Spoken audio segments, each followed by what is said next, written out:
Chapter 13:22. These ear-piercing words caused all the demon's anger to shoot up, especially Chiyu. His eyes were red as he turned his head and stared in the direction of the voice. A black dot flashed and appeared not far away. He crossed his arms and looked like he was waiting to watch a good show. The contempt and disdain in his eyes were obvious. Chiyu's pupils shrank as he said through gritted teeth, "Mo Xie." Mo Xie looked up to the sky and laughed maniacally. "Chiyu, even in your dreams, you never thought that you would become like this. That there would be such a day, right? Mo Xie, don't be sarcastic. At least I'm still alive, and the master you swore loyalty to is dead." Chiyu retorted. Mo Xie said calmly, "Master's resurrection is imminent. Your words are meaningless." Chiyu's heart trembled as he asked, "Looks like you've collected enough pure yang energy. However, do you think Tang Zheng will sit by and do nothing?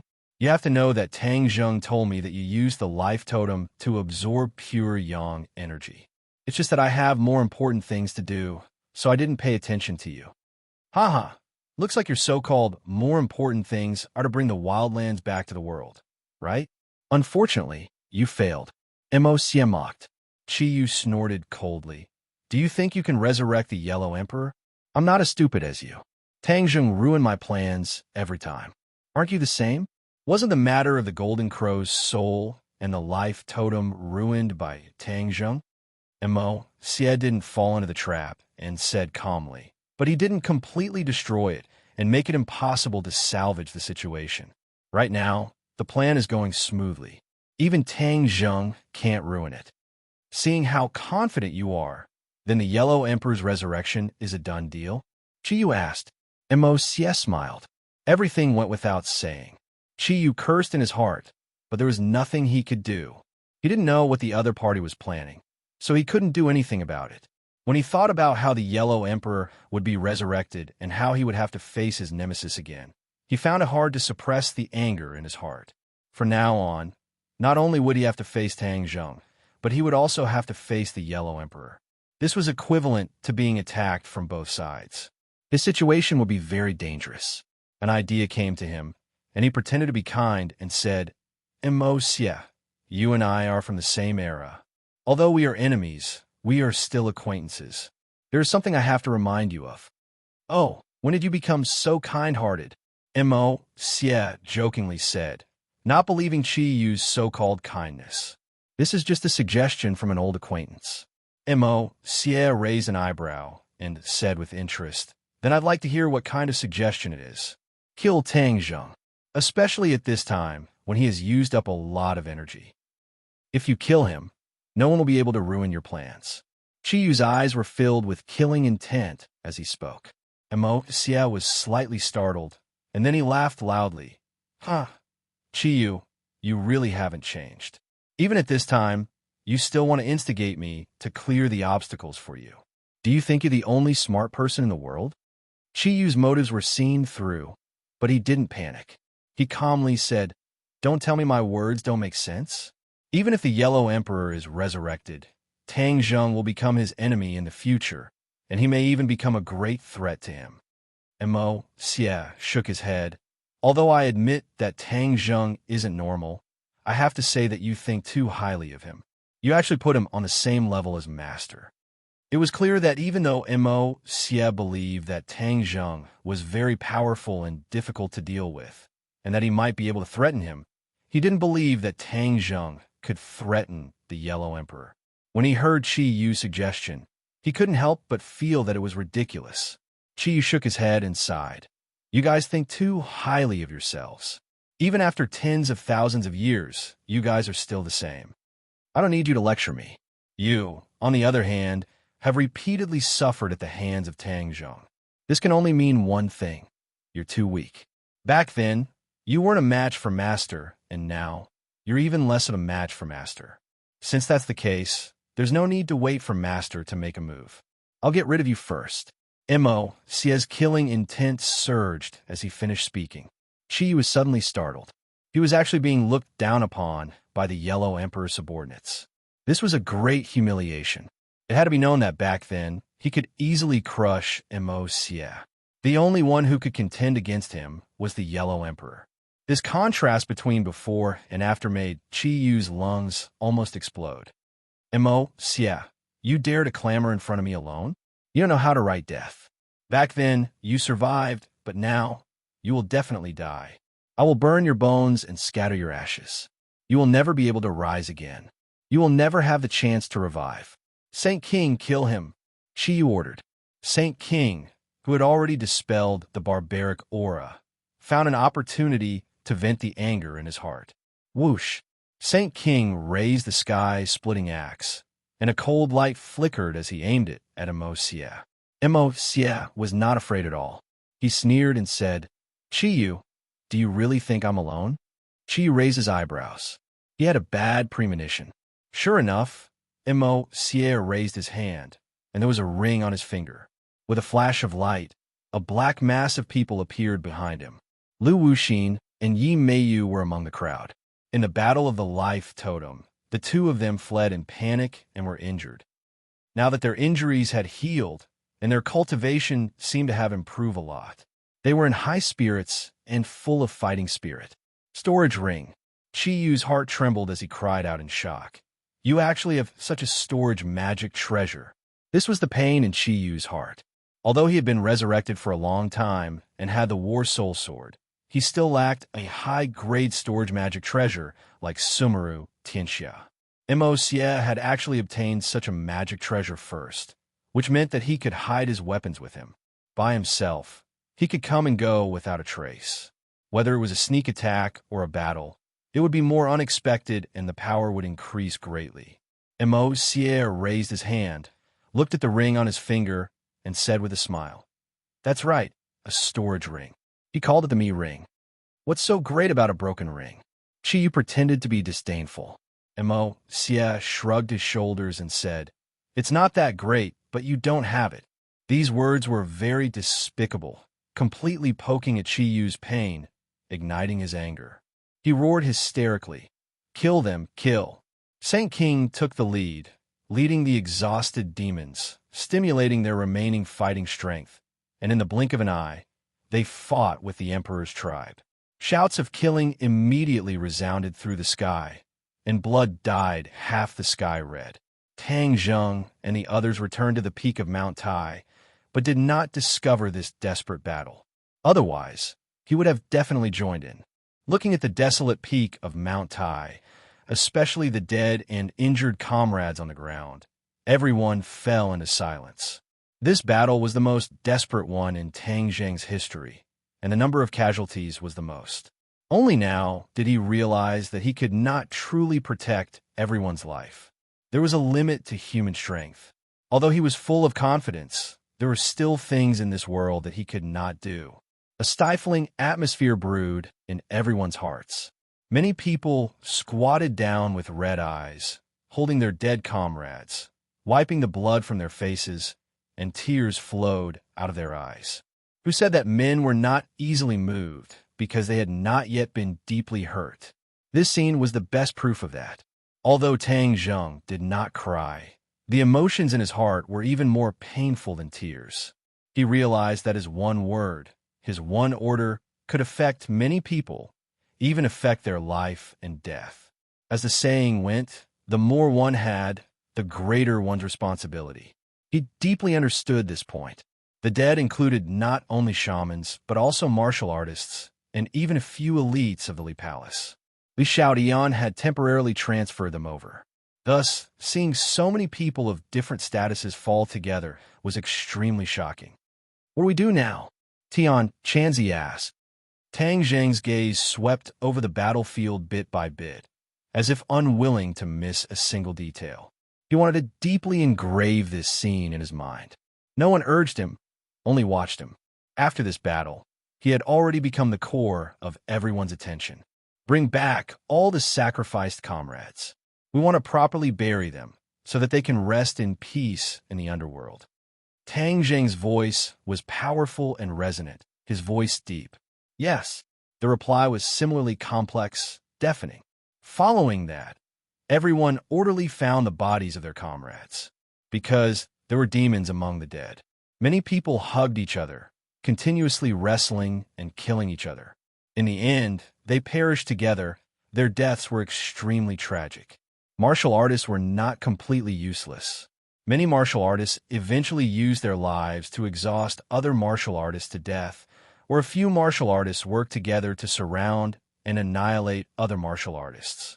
The role of martial artists in this battle explained to the world their battle strength and usefulness. Tang Zheng had never looked down on martial artists. After all, he had too many martial artists by his side. Furthermore, there was Lord Ji Wuxiang, this heaven-defying martial artist. The heaven's chess that he created was extremely difficult to break even for martial artists. Which martial artist would dare to boast shamelessly that he was stronger than Ji Wuxiang? It was precisely because of this attitude of his that he won the Yin family's loyalty. Even though they knew that there would be casualties, and there would be quite a few of them, the Yin family still bravely sent people to support. Tang Zheng walked to the side of the Witch Clan elder, and the Witch Clan gathered around him. The Witch Clan members on the altar were heavily injured. Although they managed to survive in the end, they would need to recuperate for a period of time before they could fully recover. But at this moment, the Witch Clan reunited, sweeping away the previous haze. They held each other's hands and chattered nonstop, as if they had thousands of words to say. This was the most realistic reaction of people who had experienced a life and death situation. Seeing Tang Zheng walking over, the Witch Clan members stopped talking and stared at him with burning eyes. They bowed deeply and shouted respectfully, "Master!" This sentence came from the bottom of their hearts. Tang Zheng did not correct them. The Witch Clan had already made their choice to respect him as their master. If he did not accept their respect, it would be a blow to the Witch Clan's mood. Tang Zheng solemnly nodded his head, and one by one he tightly shook their hands, shaking each other's hands powerfully. In the end, when Tang Zheng held the elder's hand, the two of them looked at each other. Tang Zheng said earnestly, "Elder, I've let you suffer." The elder shook his head emotionally. "No. Master, our entire clan is grateful to you for saving our lives." After pausing for a moment, the elder said mysteriously, "Also, the grace of rebirth." Chapter 1323. The Grace of Rebirth?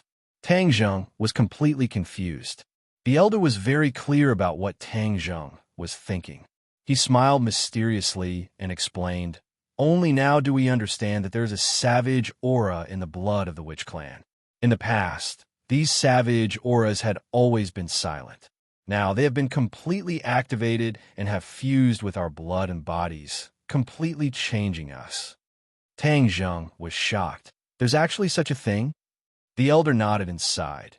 "Yes, after we fuse with the savage aura, our future cultivation will be different." Tang Zheng vaguely guessed something. The savage aura will help us quickly increase our cultivation. In the future, if we meet another enemy, the Witch Clan will not be like this. We will become the warriors that Master is most proud of. Although the Witch Clan was known as a natural warrior, the Witch Clan in the 10,000 Mountains did not display this trait. They were mostly protected by Tang Zheng. But from today onwards, this situation would completely change. They were about to become true warriors. The key to this door was already in the hands of the Witch Clan. As long as they turned the lock, everything would be solved. Tang Zheng and the Witch Clan became excited at the same time. Tang Zheng's excitement was not because he had such a capable assistant, but because he was truly happy for the Witch Clan. This was equivalent to the Witch Clan finding a gene hidden deep in their bloodline and fate. This was one of the important reasons why the Witch Clan became the Witch Clan. "Master, you have already controlled the savage aura. Your gains will be even greater." The elder looked at Tang Zheng with a burning gaze and said. When the other Witch Clan members heard this, they all stared at him. Without a doubt, the Witch Clan was also very shocked by the fact that Tang Zheng had controlled the savage aura. It was precisely because they had this savage aura in their bodies that they understood the difficulty of this matter better than others. The Witch Clan was also unable to control the savage aura, but after the savage aura merged with their bodies and bodies, it was of great benefit to them. But they had no way of controlling it. Now, Tang Zheng could actually control it. The difference was too great. The elder was also unable to predict what Tang Zheng would gain. Tang Zheng's heart moved, and he was also a little excited. Now that the enemy was so strong, if he could become stronger, then that would be for the best. If the savage aura really had such an effect, then it would definitely solve his desperate situation. Tang Zheng, how did you do it? The Empyrean fairy couldn't help but ask curiously. Tang Zheng didn't hide anything and truthfully explained the use of the sky swallowing technique. Everyone suddenly realized that it was the effect of the sky swallowing technique. Tian Chanzi was filled with emotion. The sky swallowing technique has always been a spell of little value to the demon race. It's not recognized by anyone, and almost no demon race is willing to cultivate it. Who would have thought that it actually has such great power? Tang Zheng laughed and said, "That's because they haven't grasped the true profundities of the heaven swallowing technique." "Oh, what's so special about it?" Tian Chanzi asked. The sky swallowing technique was of little value because it was only an incomplete version and lacked the core. If this core were to leak out, then the demon race's strength would increase greatly. After all, the sky swallowing technique wasn't too complicated. Almost anyone could learn it, but the realm one cultivated to was related to one's talent and hard work. "Do you want to learn it?" Tang Zheng asked in return. Tian Chanzi shrugged and said, "I don't want to learn it. My Kingsaman has countless secret arts, and they're not inferior to this sky swallowing technique. Moreover, this is a demon race ability. How can a righteous person like me learn it?"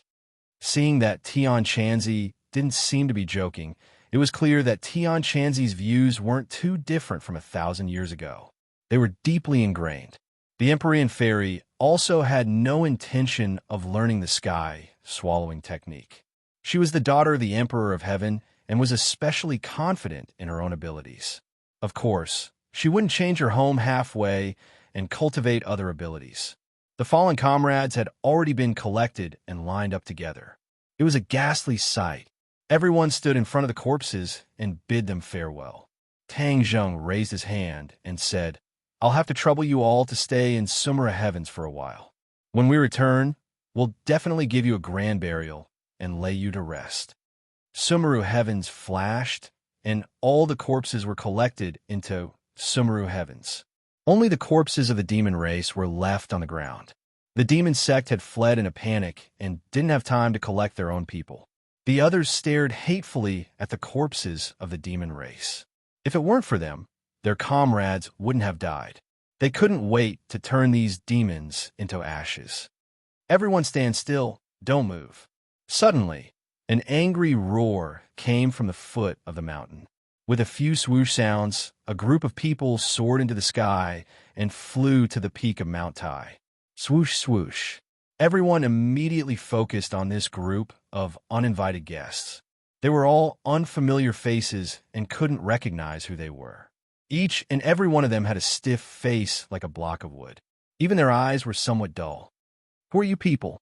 Tang Zheng asked in a deep voice. "You've destroyed Mount Tai and caused such a fierce battle. You've already caused an extremely bad influence. Why don't you just surrender?" The other side scolded. Although the peak of Mount Tai was far from where ordinary people lived, and after the mountain was sealed, ordinary tourists were completely blocked out of Mount Tai. However, after all, their battle had caused too much of a commotion. There were still many ordinary people who noticed the abnormality of Mount Tai. It could be said that it had caused panic among the ordinary people. Hearing the other party's arrogant and methodical tone, Tang Zheng thoughtfully said, "Why is it that the more I look at this group of people, the more they look like officials? You guessed right.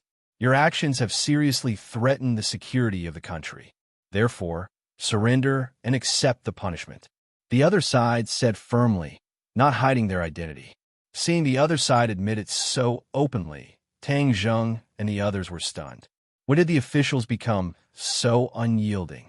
Only, Tang Zheng felt that it was somewhat laughable. Were they blind?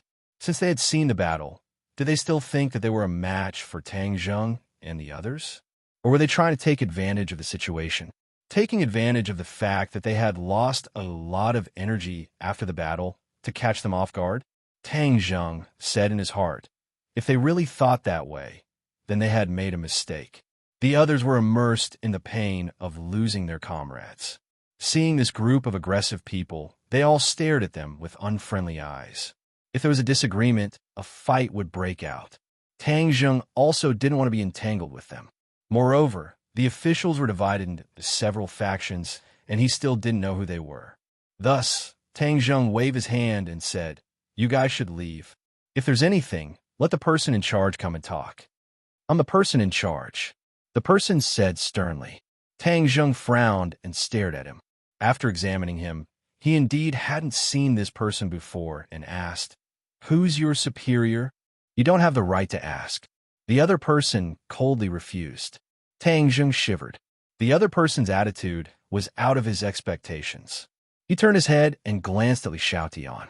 Li Xiaotian shook her head. Clearly, she didn't have any information on this person. Li Xiaotian was extremely careful. She had always considered the threat of the officials to Tang Zheng, so she had mobilized all her forces. She had planned the pillow talk plan and roped him in. Of course, she had also thoroughly investigated the higher-ups and the people around them. If the other person's identity was not ordinary, she would definitely have an impression of him. Li Xiaotian shook her head, indicating that she didn't recognize him. This meant that this person's identity was somewhat strange, or perhaps someone who had recently risen to prominence. Thus, Li Palace's information had been overlooked. Among the officials, the only person who had repeatedly targeted Tang Zheng was the chief. Moreover, after meeting the chief last time, there was no trace of the chief. Li Palace had practically turned the entire capital upside down, but still couldn't find a single trace. Could this group be the chief's people? Tang Zheng suddenly had an idea and asked without warning, "Call the chief XXX out. What kind of hero are you if you're sneaking around in the back?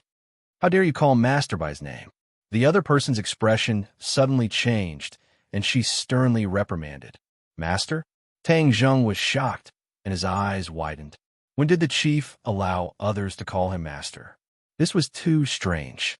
Of course, he didn't know that this was the rule that Hundred Faces Star had changed on a whim after replacing the chief. After Hundred Faces Star became the chief, she returned to the center of power and used thunderous methods to intimidate others. However, this secret had not yet been spread. Even Li Palace's focus was not on this during this period of time, so they didn't know about this. It's really his people.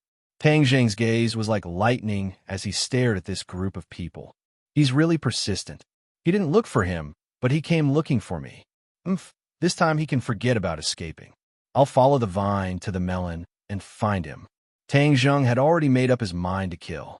Although this person had a high position and power, he had targeted him time and time again.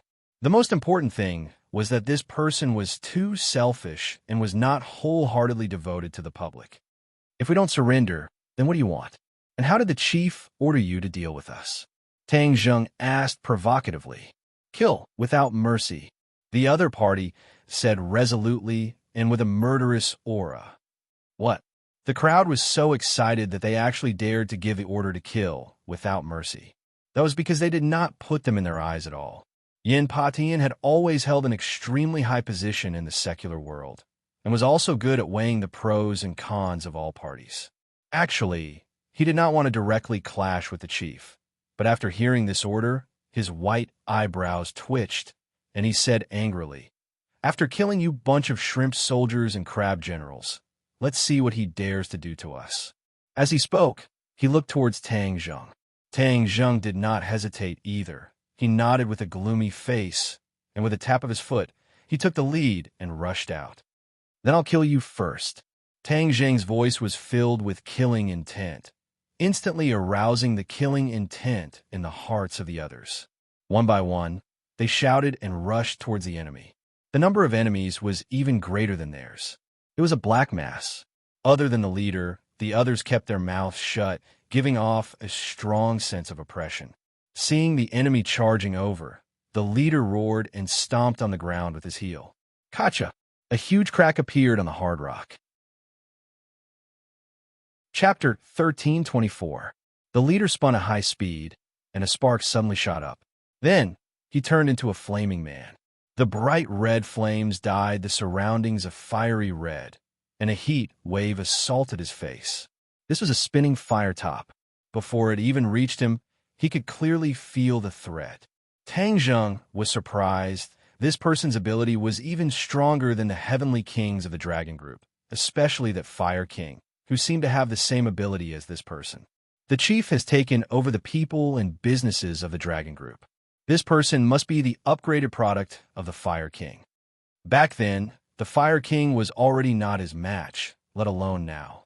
Although the other party was an upgraded product, Tang Zheng's strength had long since increased by who knows how many levels.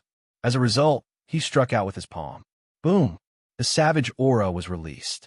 The palm collided with the fire top, causing sparks to fly in all directions. The savage aura was not afraid of flames at all and quickly drilled into the opponent's chest. His chest caved in, but the other party did not fall, and the flames did not extinguish. Instead, the corner of his mouth revealed a sinister smile. Bang! His fist flew out at high speed, leaving his arm.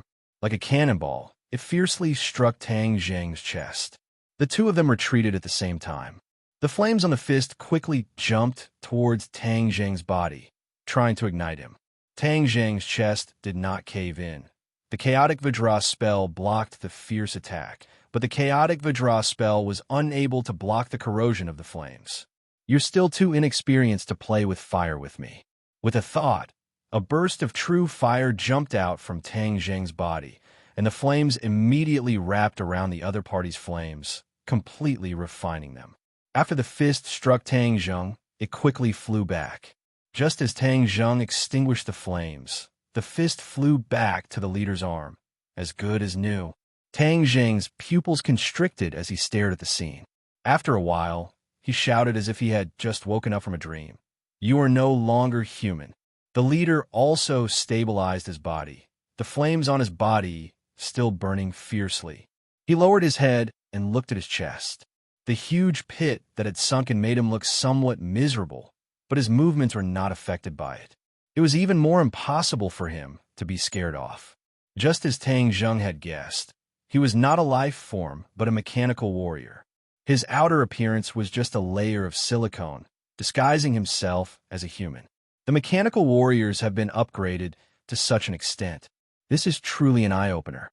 Tang Zheng clicked his tongue in wonder. The power of technology was extremely powerful, and he had a deeper understanding of this.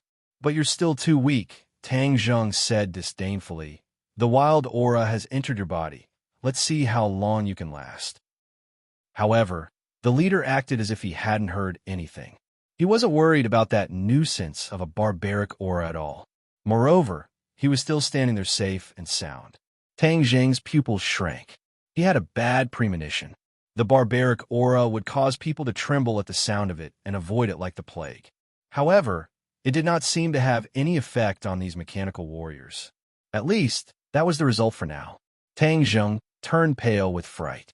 He had always thought that no one could resist the destructive power of the savage aura, especially this kind of simple-minded, brawny guy.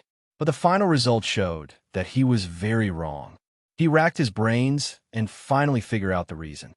Mechanical warriors are not life forms, they're just machines. The barbaric aura enters the meridians of the human body, which means that it's only effective on life forms. Naturally, you're not affected by it. If the barbaric aura really descends into the human world, other than the witch race and the demon race, wouldn't these mechanical warriors be able to survive as well? They wouldn't even need time to adapt. Tang Zheng sighed. Perhaps Qi would never have dreamed that his painstaking plan would not only benefit himself, but also these mechanical warriors. Although you're not afraid of the barbaric aura, you're still overestimating yourself if you want to fight against me. Tang Zheng growled and charged at the other party again. Whoosh! A leg came down vertically. This was the heaven splitter that Qi Yu had imparted to him when he made a bet with the inner demons. Ever since Qi Yu went against him, he had almost never used or cultivated the heaven splitter. This was because Qi Yu was too cunning. He was afraid that Qi Yu would also leave a back door in the heaven splitter. If he used the Heaven Splitter to fight in the future, he would be in trouble. This time, he didn't have a suitable treasure, and the Heaven Swallowing technique was unpredictable. Therefore, he used the Heaven Splitter at the last moment. The Heaven Splitter had helped him defend against enemies before and was very powerful. When he used it again, it was as smooth as flowing water. One leg came down fiercely, and his aura was firmly locked onto the leader. The leader immediately realized the threat of death and shouted, "Vajra!" Boom! The earth shook and the mountains shook. A giant flew up from the bottom of the mountain and landed heavily on the mountain peak, protecting the leader. Bang! The Heaven Splitter hit Vajra's leg. Kacha! Sparks flew from the leg, and electrical wires appeared. Vajra didn't move at all, as if this injury was just an itch. This wasn't the most frightening thing. The next scene completely stunned Tang Zheng, and he almost couldn't move his eyes away. The wound that was emitting sparks was actually healing automatically, just like a cultivator healing. Vajra was a giant mecha, and it actually had the ability to heal automatically. This was really terrifying. The leader seemed to have seen through Tang Zheng's shocked thoughts and smiled proudly. How is it? Now you know how powerful Vajra is, right? Tang Zheng did not say a word. Vajra's power was indeed beyond his imagination. However, he didn't know that the automatic healing display by Vajra was fundamentally different from that of cultivators. This was the power of technology. There were nanomachines in Vajra's body that specialized in healing. They were very faint and invisible to the naked eye. Therefore, Tang Zheng didn't see the nanomachines in the wound that was emitting sparks. Vajra, kill him! The leader waved his hand and ordered with a murderous aura. Bang! Just as he finished speaking, the figure of the Four Symbols Warrior also descended from the sky. The Four Symbols Warrior was the same size as a normal person. In front of Vajra, it was the difference between an ant and an elephant. Haha, you dare to go against Vajra with this little ability?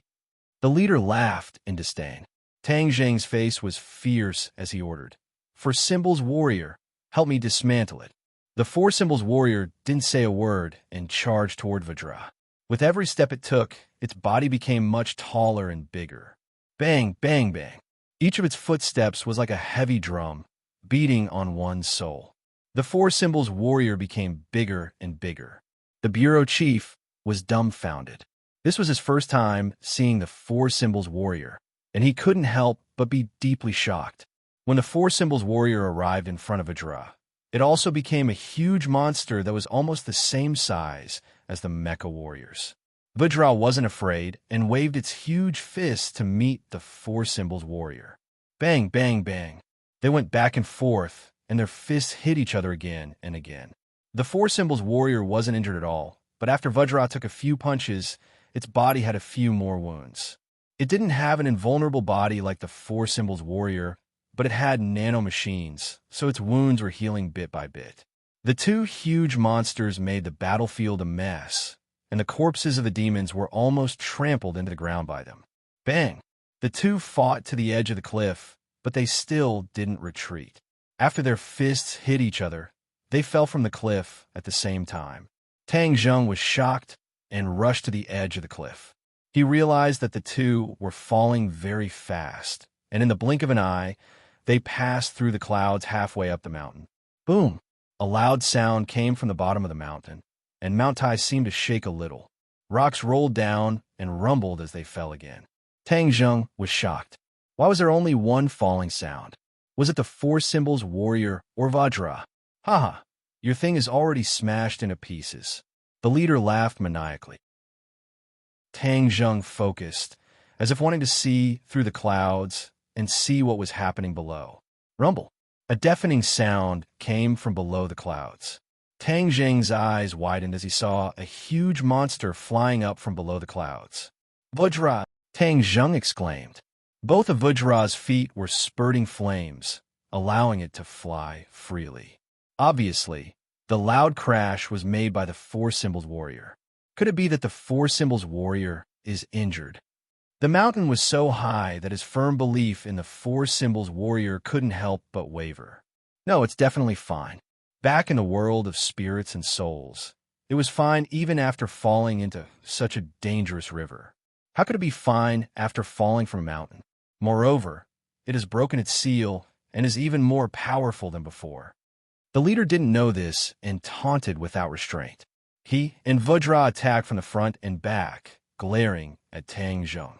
Tang Zheng's belief in the four symbols warrior was strengthened again, so he didn't fly down to investigate. He looked at the other party with eyes full of cold, murderous intent, saying, "You want to take advantage of the situation and take advantage of the situation. Your wishful thinking is wrong. I'm very angry, so you're all dead. I'm going to tear you apart into pieces. Kill him." The leader didn't intend to listen. Vajra took the lead to attack after giving the order. Whoosh! A huge fist came from behind Tang Zheng, smashing towards his head. Tang Zheng's figure flashed and flew above the leader's head, roaring, "Sky splitter!" Bang! A huge shadow of a leg descended from the sky and immediately enveloped the leader. His whole body was immediately covered in raging flames, and a flame spurted out from the soles of his feet. It spun rapidly and collided with the shadow of the leg. Boom! There was a loud explosion and sparks flew everywhere. The flames on the leader's body were extinguished and puffs of green smoke rose. He knelt on the ground with Tang Zheng's leg on his shoulder. This leg struck his shoulder quickly, ruthlessly, and accurately. The huge force immediately caused him to kneel on the ground and his knees to shatter. He didn't have nanomachines like Vajra, so this huge wound couldn't be repaired. He could only raise his hands with difficulty and grab Tang Zheng's leg. Is this all you've got? I haven't used up all my strength yet." After Tang Zheng said this, a surge of power spurted out from his leg, like the straw that broke the camel's back. Clang! Chapter 1325. The leader fell apart into a pile of parts, but it didn't affect the movements of the other mechanical warriors. Their gazes didn't even change. These were mechanical warriors, true killing machines without any emotions. No matter how much they looked like humans, they were still cold and lifeless. Whoosh! King Kong attacked fiercely from behind. Tang Zheng tilted his body slightly in an attempt to dodge the attack. Boom! With a loud boom, the mountain shook and the earth quaked. The four symbols venerable quietly appeared on the mountain peak. With a single kick, he swept the Vajra. King Kong fell to the ground, causing the earth to tremble again. The battle between the two behemoths affected the others, and they were too late to avoid it. The four symbols venerable pounced on King Kong as soon as he fell. Tang Zheng was delighted and couldn't hide his joy. He shouted excitedly, "For symbols venerable, finish him off!" The four symbols venerable had a tacit understanding and attacked even more fiercely. King Kong stood up and flames rose from the soles of his feet and flew into the air. The four symbols venerable wasn't worried at all. He stomped heavily on the ground and shot into the sky like a cannonball. His huge fist hit King Kong's soles directly. Crack! King Kong's feet immediately shattered into pieces with sparks flying everywhere. The nanomachines quickly repaired it. Seeing this, Tang Zheng immediately reminded loudly, "For symbols venerable, take advantage of this opportunity to defeat him completely." The four symbols venerable didn't say a word, but he deeply understood Tang Zheng's intention. His punches and kicks weren't fast, but King Kong couldn't evade them at all. It was as if only these two were left in this battle. The others paled in comparison. After all, such an earth-shattering battle was rare. In the distance stood a person, Junko. Junko was very secretive, and it was difficult for others to discover her presence. She was under the orders of Multiform to pay close attention to the situation. Of course, the focus was on the battle between Tang Zheng and the demons. Multiform was very interested in this dispute. Chiyu actually wanted to bring the wildlands back to the world. His ambition wasn't small. Multiform was someone from ancient times and was no stranger to the wildlands. He knew how powerful they were. Of course, he didn't want the wildlands to reappear in the world.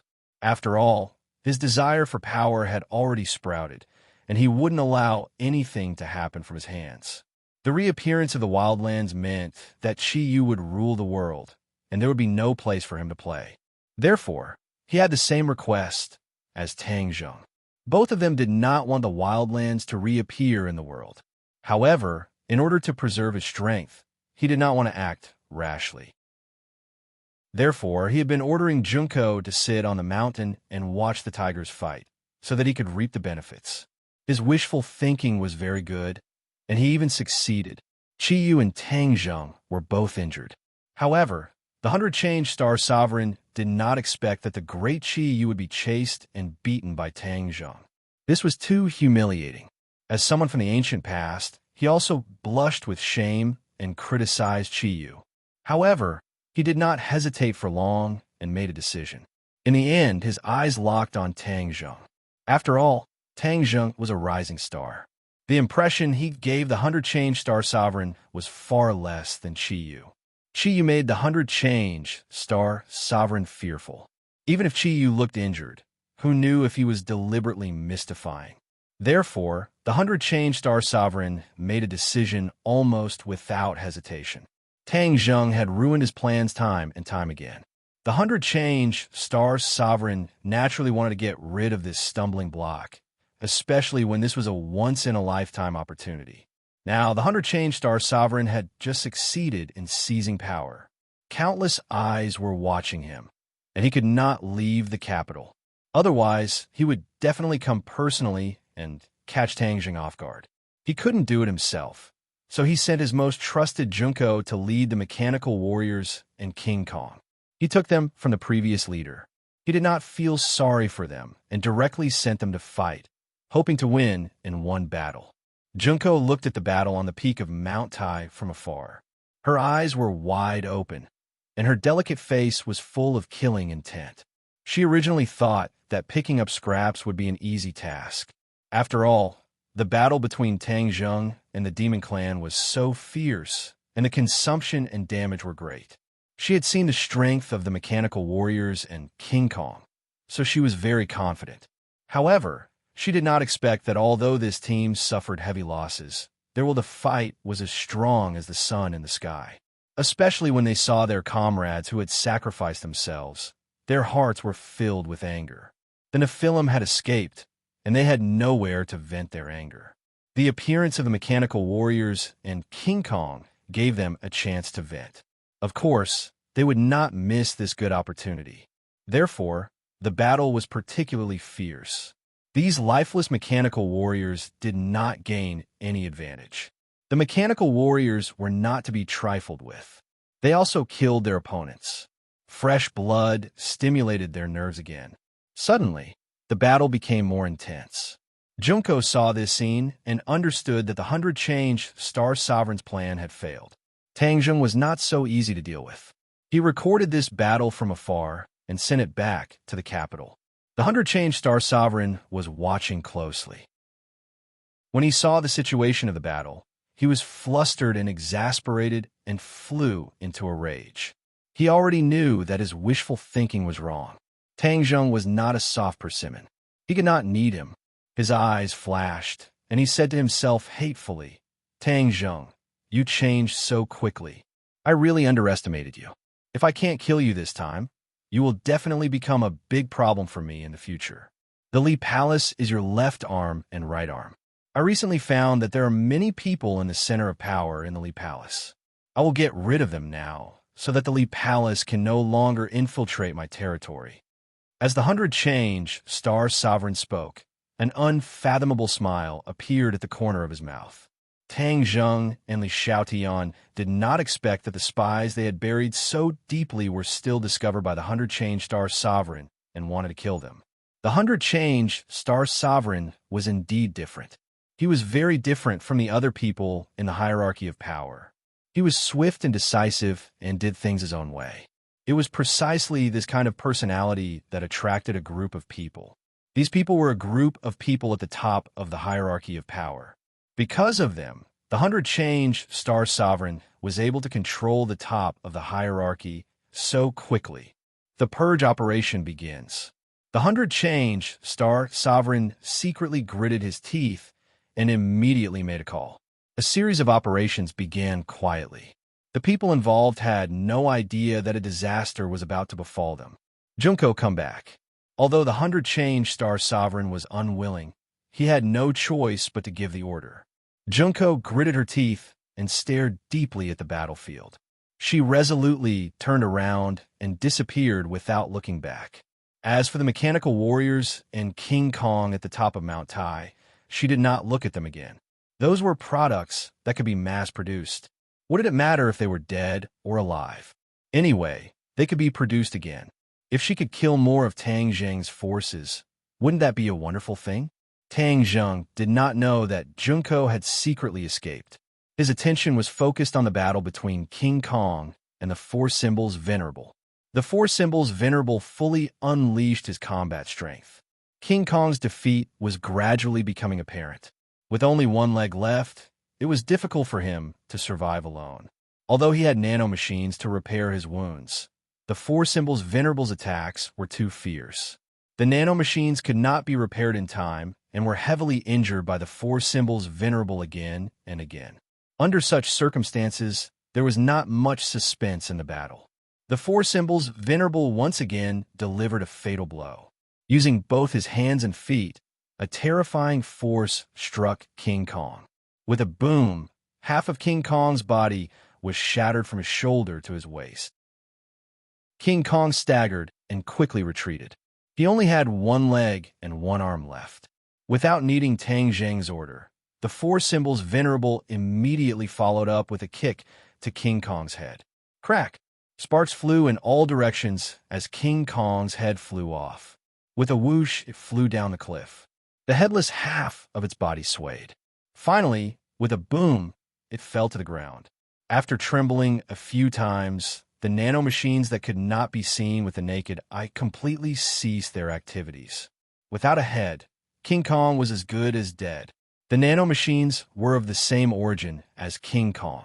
Now that King Kong was dead, the nanomachines naturally lost their power and were completely paralyzed. Tang Zheng was not surprised by this outcome. The Four Symbols Venerable came from ancient times after all. They were the guardians of the witch tribe. Even Qi wanted to take them for himself. This showed just how extraordinary they were. King Kong was a product of a short period of time. It looked very frightening, but it was a paper tiger.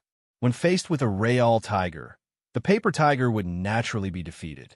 The others' battles were also nearing the end. Although the mechanical warriors were powerful, they were still wiped out in the end. Tang Zheng's people also paid a price, but it was far less tragic than the battle with the demons.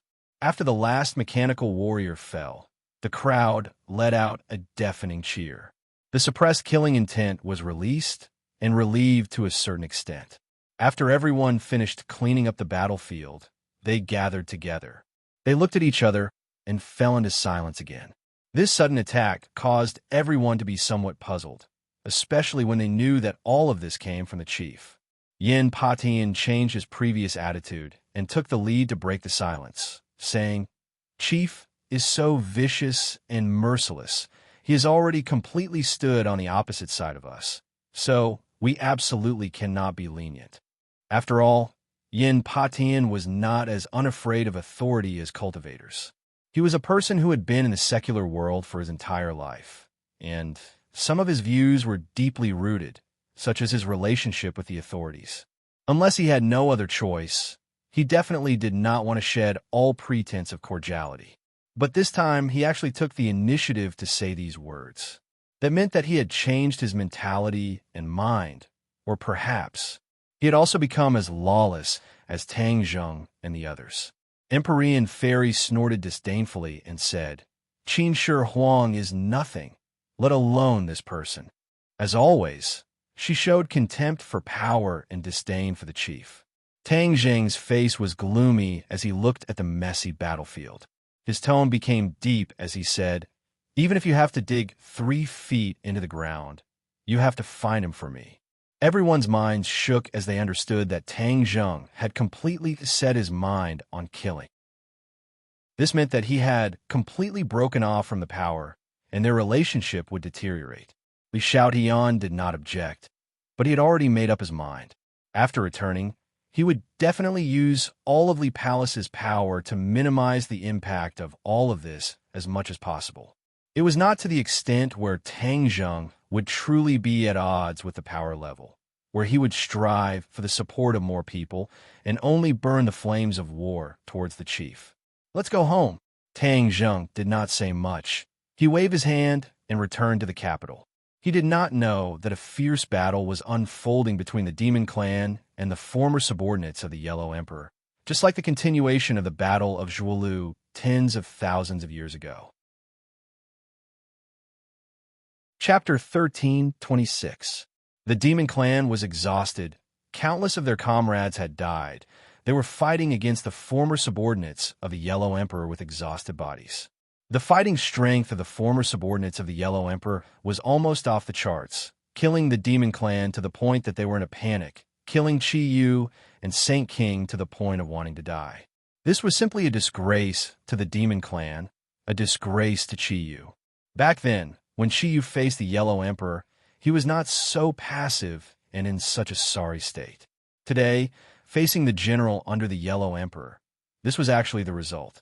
How could the proud Qi Yu endure it?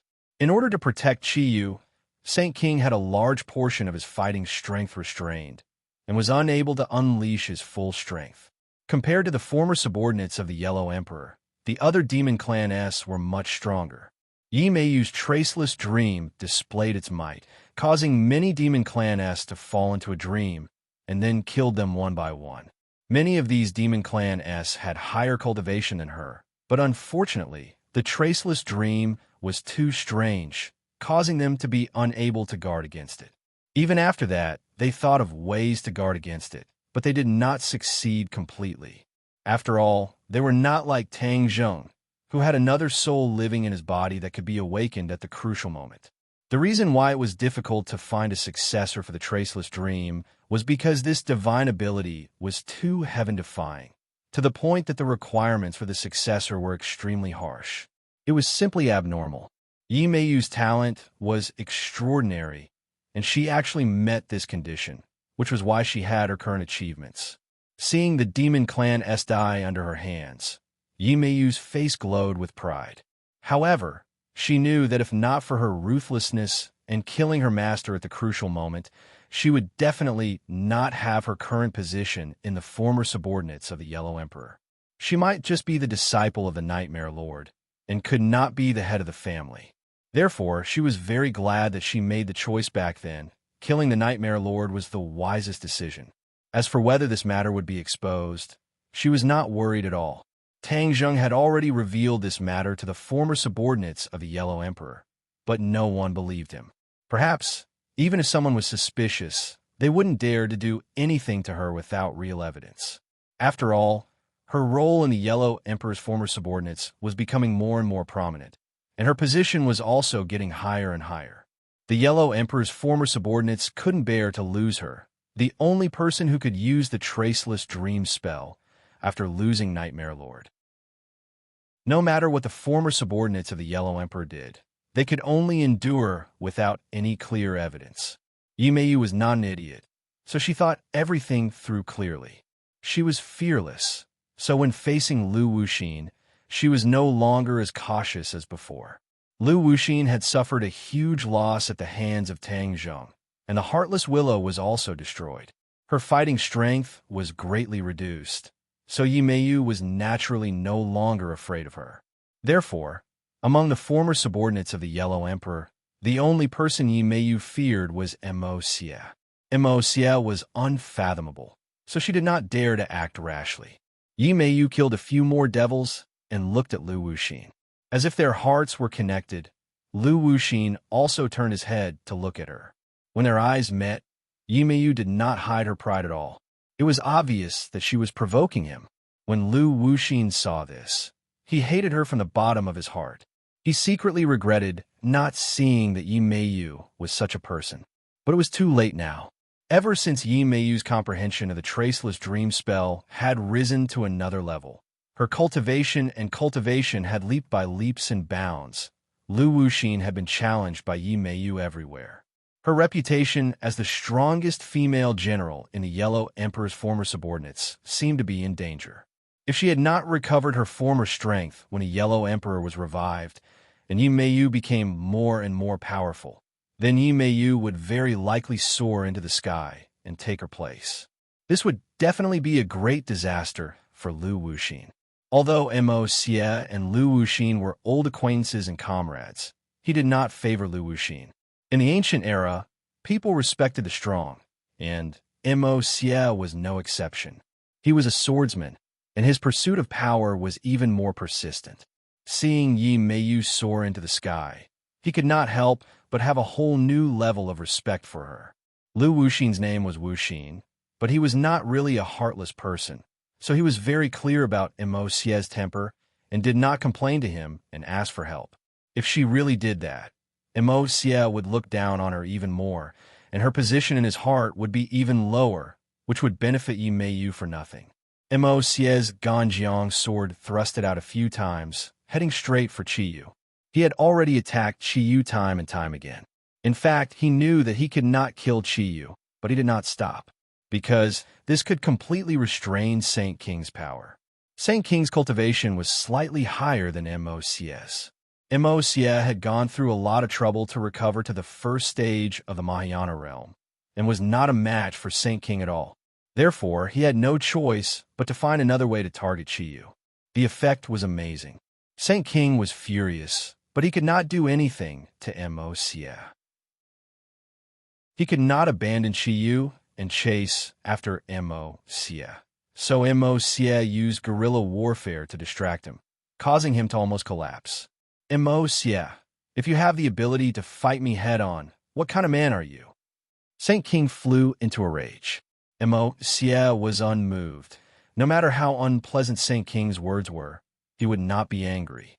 You are an ancient person, and your cultivation is inferior to mine, yet you use such despicable methods. This is simply a great disgrace. Saint King continued to attack with his words, trying to anger Mo Xie and make him change his strategy. Unfortunately, Mo Xie did not eat this at all. As an ancient person who had been famous for a long time, his cultivation was not as good as Saint King's. This was indeed not a glorious thing. But Mo Xie was not worried at all. This was because his cultivation recovered very quickly. Ever since he was resurrected, his cultivation had improved by 1,000 miles. Especially recently, it was like the speed of a rocket. This was all within his expectations. After some time, his cultivation would recover to its previous peak level. Then it would be a piece of cake for him to deal with a Saint Monarch. It was precisely because he knew that this group of people recovered their cultivation quickly that he was determined to intercept and kill the demons halfway. Qiyu was the same as him, or even faster than him. Once he adapted to his new body and new environment, he would soar to the sky. At that time, Mo Xie would not be Qiyu's opponent at all. The only one who could contend against Qiyu would be the Yellow Emperor. This was equivalent to throwing a hot potato to the Yellow Emperor. As a subordinate, this was where Mo Xie was not competent. Of course, he did not want to leave the mess to the Yellow Emperor. He wanted to settle everything, and once the Yellow Emperor was resurrected, he would not have to worry about these messy things. Therefore, he was determined to win this battle. Not only did he want to annihilate the demons, he also wanted to take advantage of the fact that Qiyu had not recovered to kill him. Seeing that his repeated attacks were unable to truly harm Qiyu, and were unable to completely deal with Saint King, Mo Xie could not help but be worried. Especially when he saw that Qiyu was like an old monk in meditation, completely ignoring the battle in the outside world. Mo Xie became even more worried. Qiyu threw away the distracting thoughts of the outside world and focused on healing himself. Once his injuries were healed, Mo Xie's plan would be ruined. But his cultivation was one level lower than Saint King's. So how could he kill Saint King? Mo Xie was racking his brains. Suddenly, he had an idea. His gaze landed on the valiant and heroic Yi Meiyu as he shouted, "Meiyu, lend me a hand." When Yi Meiyu heard this voice, she flew to Mo Xie's side as if she had been injected with chicken blood. Mo Xie nodded at her meaningfully. Yi Meiyu understood and activated the traceless dream technique, causing everything in front of her to change. All of these changes were extremely subtle, without a trace, as if they were real. Saint King did not know at all. He had already prepared a new attack. The heaven-splitting axe fiercely attacked Emocia.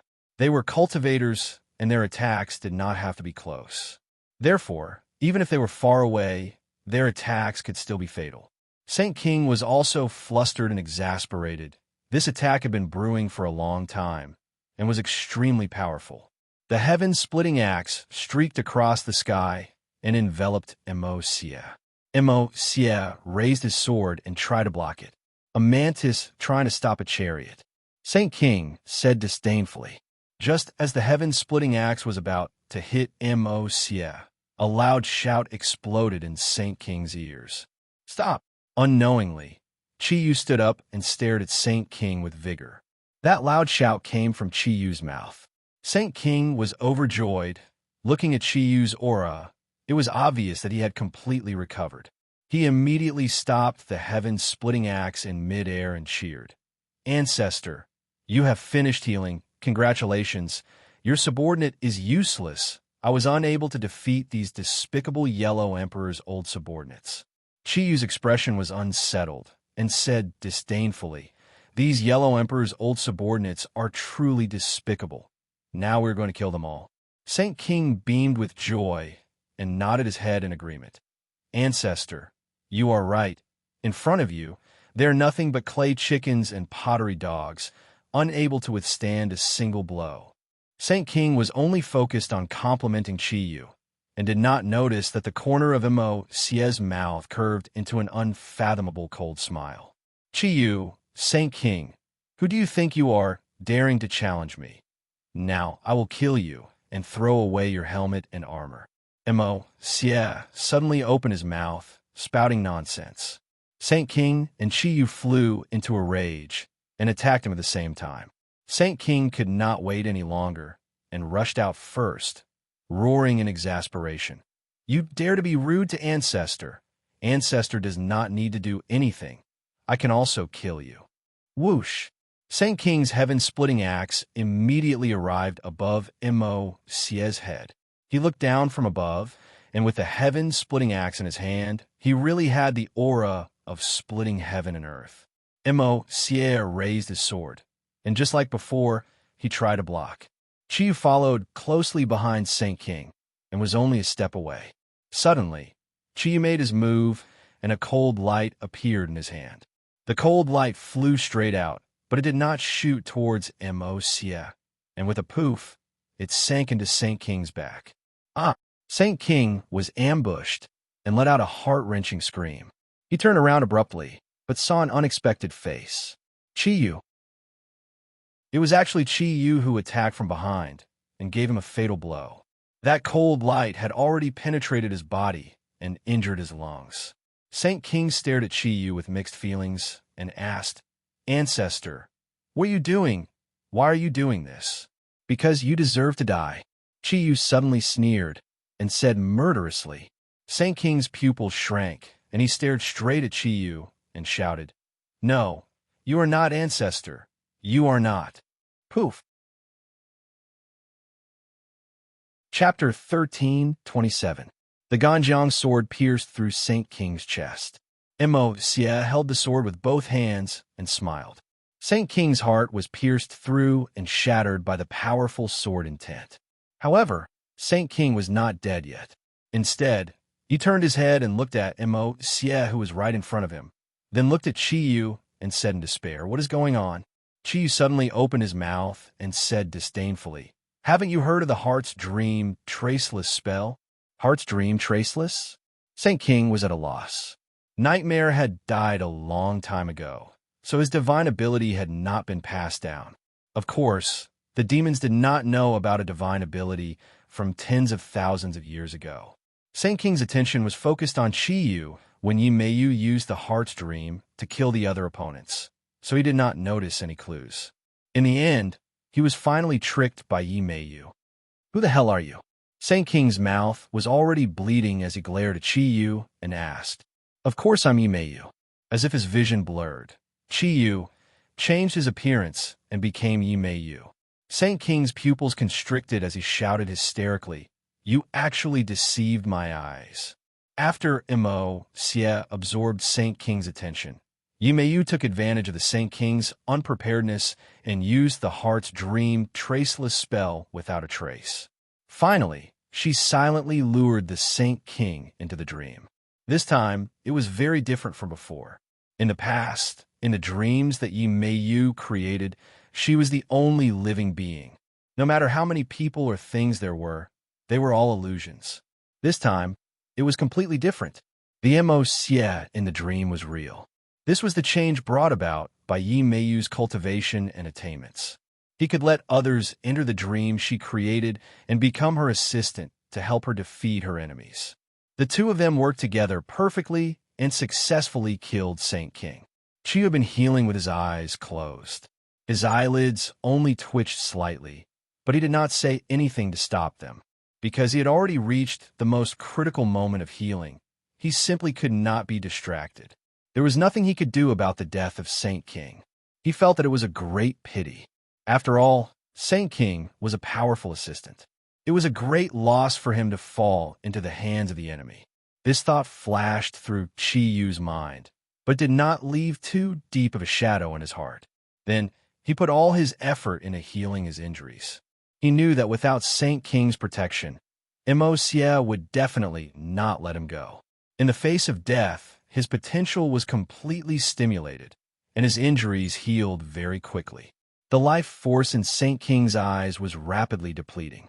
He looked at Yimeyu unwillingly, spat out blood, and said hesitantly, "I, Saint King, have been unhindered for my entire life and have not died in heavens beyond. I never thought that I would be tricked by a little girl like you. This is a great humiliation. I can't die in peace." Yimeyu said proudly, "This should be your honor to die in my hands. Go to hell." Saint King suddenly had a flash of consciousness before his death, and suddenly exploded, breaking away from the Ganjiang sword. A strange scene appeared. Not a single drop of blood fell to the ground, but all of it was absorbed by the Ganjiang sword. The Ganjiang sword turned blood red. Whiz! The heaven-splitting axe flew out from Saint King's hands and directly slashed towards Yimeyu. Yimeyu retreated in panic. With her strength, she was still unable to receive this attack, although she could use her heart to enter the trap and deal with the Saint King. In terms of fighting strength, how could she be a match for the Saint King? Even if the Saint King was heavily injured, this attack that burned his life force could still kill her. She retreated in a hurry, but the attack of the heaven-splitting axe was even faster. It completely enveloped her, causing her to have nowhere to hide. "I can't die like this," Yimeyu shouted in her heart. Bang!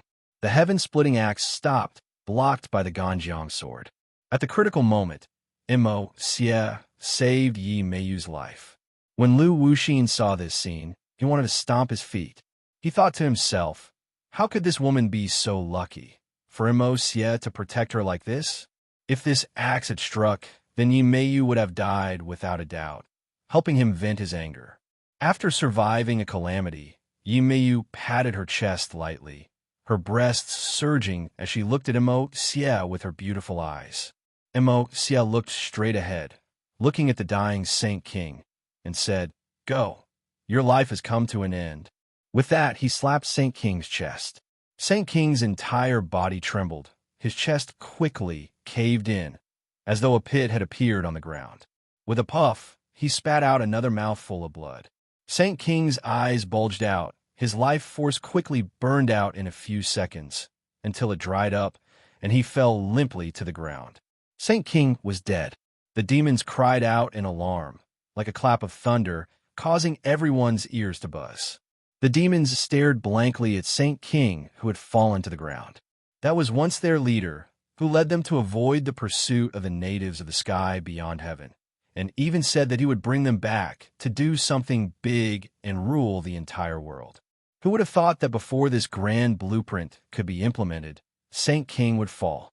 It was like the collapse of the demons' faith. Everyone's faces were pale and uneasy, as though they had lost their goal in life. Kill. Seeing that, Mo Xie was secretly happy. How could he let go of this heaven-sent opportunity, and ordered loudly, The shouts of Yellow Emperor's former subordinates shook the heavens and attacked the demons with an imposing aura. The demons panicked. They did not have the courage or fighting spirit to continue fighting. There was only one thought in their minds: escape. Saint King was already dead, so how could they be a match for the Yellow Emperor's former subordinates? Thus, it was more important for them to obediently escape. The corners of Mo Xie's mouth curled up into a smile. This plan could be said to be a great success, killing countless demons. And now, the final step was in sight. His gaze fell on Qiyu, who had his eyes closed and was silent. Once he was killed, it would be a complete victory. Mo Xie, Yi Meiyu, and Lu Wuxin formed a triangle, approaching Qiyu step by step. The three of them did not act rashly. The shadow of a tree, the name of a person.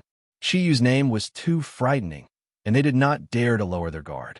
When the three of them were only a step away from Qiyu, they stopped at the same time, looked at each other, and understood the meaning in each other's eyes.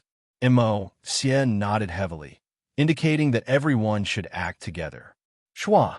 The attacks came together from the three of them towards Qiyu. Qiyu remained motionless, like an old monk in meditation. Seeing this, the three of them revealed a hint of joy. At the last moment, if Qiyu did not resist, then he would definitely die. Boom! With a loud sound, the attacks of the three of them hit the void, but did not land on Qiyu's body. A ray of light bloomed from Qiyu's body, completely blocking the attacks of the three of them. The three of them turned pale with shock. They looked at each other and saw the shock in each other's hearts. Wasn't Qiyu an arrow at the end of its flight? How could he still have such a strong self-defense ability? The combined attacks of the three of them did not have any effect at all.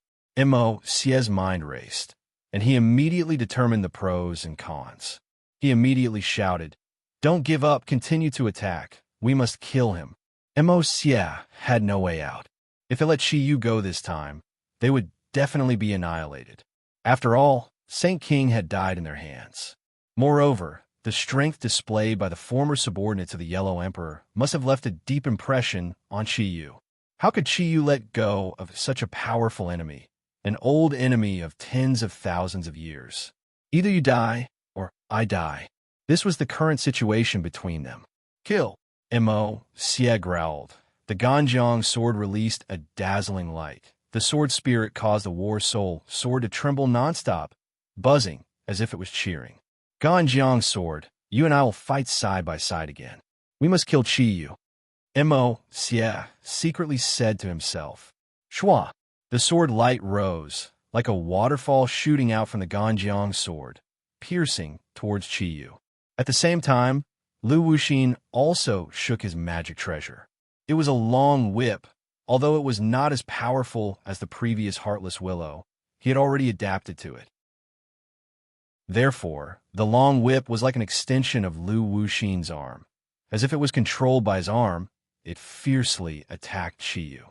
Yi Meiyu did not have a suitable magic treasure, so she simply slapped at the top of Qiyu's head, trying to gain the upper hand and give Qiyu a fatal blow. The attacks of the three could not be said to be weak, especially Mo Xie. The sword light of the Ganjiang sword seemed to have locked on a Qiyu. Not to mention that he did not move. Even if Qiyu moved, it would be difficult for him to effectively escape from the Ganjiang sword. Qiyu did not escape. The others had already fled far away. Qiyu was like a lonely person, extremely miserable and pitiful. No one pitied him. Suddenly, Qiyu quickly opened his eyes, as if a light was emitted from his pupils. His aura was completely different, as if he was a completely different person. Was it possible for a person to change so much in such a short period of time? Of course it was possible. Everything in front of him was the best proof. Without a doubt, this was definitely because Qiyu had recovered from his injuries. Whiz! A sword light soared into the sky. Clang! The two swords collided, causing sparks to fly. The War Soul sword and the Ganjiang sword clashed. The powerful sword Qi created two whirlwinds. The whirlwinds collided with each other, stirring up the air, as if the wind and clouds were surging. The difference in strength between Lu Wuxin and Yi Meiyu was too great. Before their attacks could reach Shiyu, they were pushed back by the berserk aura. Their expressions changed drastically at the same time as they muttered to themselves, not knowing what to do. Chiyu's injuries had healed, so should they fight or retreat? Since the two of them could kill the Saint King, then if the three of them worked together, would they be able to kill Chiyu? This thought ignited in the hearts of the two of them. However, Xie was not so optimistic in his heart. As the person involved, he knew the power of this sword strike the best. It was the power that came back from the Ganjiang sword that shook his soul, causing his arm to tremble and the Ganjiang sword to almost fly out of his hand. Kill. Xie did not give up. Victory or defeat depended on this move. If he gave up, then she would definitely chase after him relentlessly in the future, which was definitely not a good thing for them. It would be better to take a gamble. If they could kill Chiyu, that would be the greatest victory. The moment the word kill was spoken, the Ganjiang sword turned blood red, as if it had been tempered in blood for a long time and had drunk its fill of human blood. Whoosh. Chapter 1328. The sky was as red as blood, and the slash of the Ganjiang sword contained boundless power. Chiyu casually raised the war soul sword.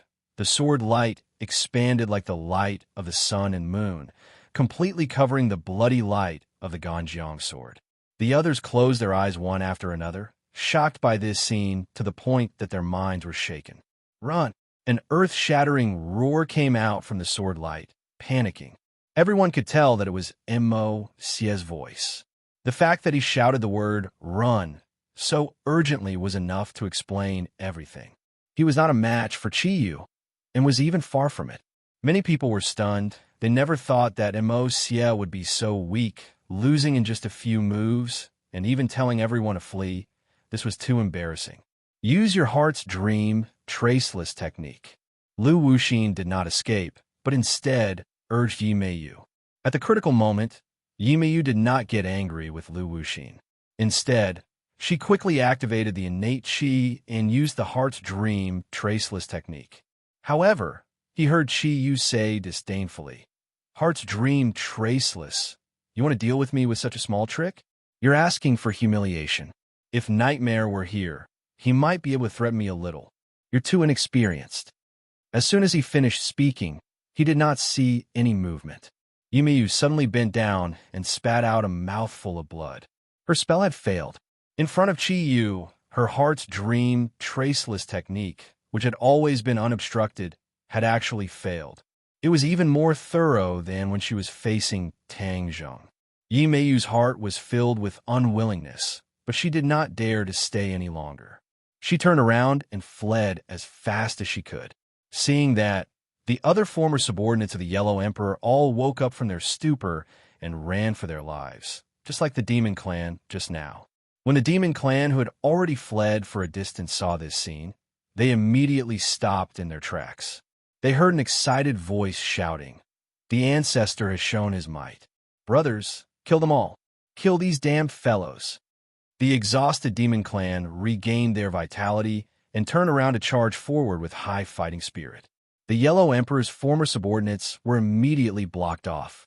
A fierce battle broke out between the two sides, with casualties on both sides. But unlike the Yellow Emperor's former subordinates, they didn't linger in battle. Instead, they seized the opportunity to break out of the encirclement. Their ability to escape was no less than that of the demon race. Lu Wuxin watched Yi Meiyu's escaping figure from afar. She had already broken through the encirclement of the Demon Clan and escaped. This made Lu Wuxin feel extremely ashamed. He spat out a mouthful of saliva and said with disdain, "Deserters, you don't even have the courage to fight, and you even abandoned your own comrades." The sword light was still very bright. Lu Wuxin couldn't see Chiyu and Xie in it. She was very anxious about Xie. In the end, she didn't listen to Xie's advice. She shook her wrist, and the whip flickered. Boom! Boom! The long whip struck the sword light again and again. However, the sword light did not even tremble in the slightest. On the contrary, the long whip fell down in a disorderly manner. It was actually twisted into several pieces by the sword light and was completely scrapped. Bang! At this moment, the sword light exploded. Countless sword lights were like flying knives and hidden weapons, whooshing and whooshing, hitting many of the Yellow Emperor's former subordinates. Screams rose and fell one after another, but they stopped abruptly. In an instant, the sword light reaped the lives of many of the Yellow Emperor's former subordinates. But there was nothing they could do. The sword light dissipated, and a figure flew out in a sorry state. It was Emosia. Her hair was disheveled, and she didn't have the calmness of having extra money. Run! Emosia once again hysterically commanded loudly. Then, she didn't care about anyone else, and, like a stray dog, fled as fast as she could. Lu Wuxin's long whip had just been destroyed. Seeing the scene at close range, the shock in her heart could be imagined. She finally realized that this wasn't something that they could fight against. She panicked and couldn't help but envy Yi Mei Yu. She had become a deserter in such a timely manner. She must have escaped to a safe place. She tapped the ground with the tip of her foot, and her burly body flew backwards. However, a large hand reached out and grabbed Lu Wuxin. Lu Wuxin's heart trembled as she shouted, "Let go of me!" His palm flew out in an attempt to make Chi Yu let go. Kacha! Lu Wuxin's palm struck Chi Yu's fist as if it had struck a meteorite from outer space. Lu Wuxin's fist immediately shattered, and even his joints and bones were shattered. Lu Wuxin cursed inwardly and tried to escape again, but Chi Yu grabbed onto Lu Wuxin's hand. Bang! Immediately, Lu Wuxin was like a meteor hammer that was ruthlessly smashed onto the ground by Chi Yu. His head was bleeding, and he was in a sorry state. Lu Wuxin's body and mind were greatly shaken, and his injuries were extremely severe. She struggled to get up, as if she wanted to escape from this hellish place. However, Chi Yu raised his hand again, and from top to bottom, he ruthlessly smashed it on the ground. Bang! Like a ripe watermelon exploding, Lu Wuxin's head was the first to hit the ground. She did not cultivate the chaotic Vajra spell, so her body was not that strong. The strength of this slap could be said to be terrifying. Lu Wuxin's head was also like a watermelon, directly exploding into pieces, and not a single part of it was intact. Lu Wuxin was dead. The female general that the Yellow Emperor valued the most was actually so weak after tens of thousands of years, instantly killed by the enemy. This was indeed an instant kill. Chi Yu had only attacked a few times, and Lu Wuxin had died so thoroughly that even his corpse could not be preserved. A firefly dares to compete with the sun and moon. Chi Yu said disdainfully. Chi Yu stepped over Lu Wuxin's corpse, and his gaze immediately locked onto the Yellow Emperor's old subordinates who were frantically fleeing. Demons, listen to my order. Kill all of the Yellow Emperor's old subordinates, and I will reward you handsomely. Chi Yu ordered, and a large number of people responded. The demons were finally able to hold their heads high. Without the Saint King as their backbone, they now had an even more unbreakable backbone. Chi Yu. No matter what order Chi Yu gave, the demons immediately carried it out without hesitation. For example, the demons formed groups of 3 to 5, like a large net, and immediately stopped the fleeing Yellow Emperor's old subordinates. The roles of each side were completely reversed, and it was too dramatic. But the brutality of the battle was unbearable to watch. Emosia did not have time to save all of his people. Taking advantage of the battle between Chi Yu and Lu Wuxin, he hurriedly fled into the distance, not caring about Lu Wuxin who had already fallen into Chi Yu's hands. In the end, Emosia turned to look at Lu Wuxin, who was about to lose his life, and then decisively fled. Bang! The muffled sound caused Emosia's heart to tremble. He did not even turn his head to look, because he knew that Lu Wuxin's fate was already sealed. Most of the Yellow Emperor's old subordinates had escaped, and only a small number of shrimp soldiers and crab generals were left. They were simply not enough to stop the demons' advance. They also wanted to escape, but they were surrounded by the demons and could not escape at all. The demons swept away the previous haze and worked together to kill the remaining Yellow Emperor's old subordinates. Chi did not make a move. His gaze swept through the crowd, and did not find Mo Xie and Yi Meiyu. He frowned. These two are really good at escaping. They actually escaped.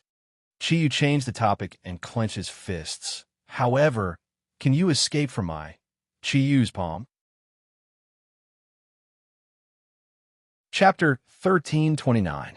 Qiyu clenched his fist as a terrifying energy was brewing within it. Whoosh! Whoosh! The battle soul sword floated above his palm and spun nonstop. Kill! Suddenly, Qiyu roared, and the battle soul sword flew out with a so sound. It actually turned into 2, then 4, and finally into tens of thousands of battle soul swords that chased after the Yellow Emperor's old subordinates. Mo Xie and the Yellow Emperor's remaining subordinates had already fled far away and could not see the demons. They thought that they were safe enough. Whoosh! Whoosh! Whoosh! The sound of air breaking came from behind them. It was like a deadly note that was getting closer and closer.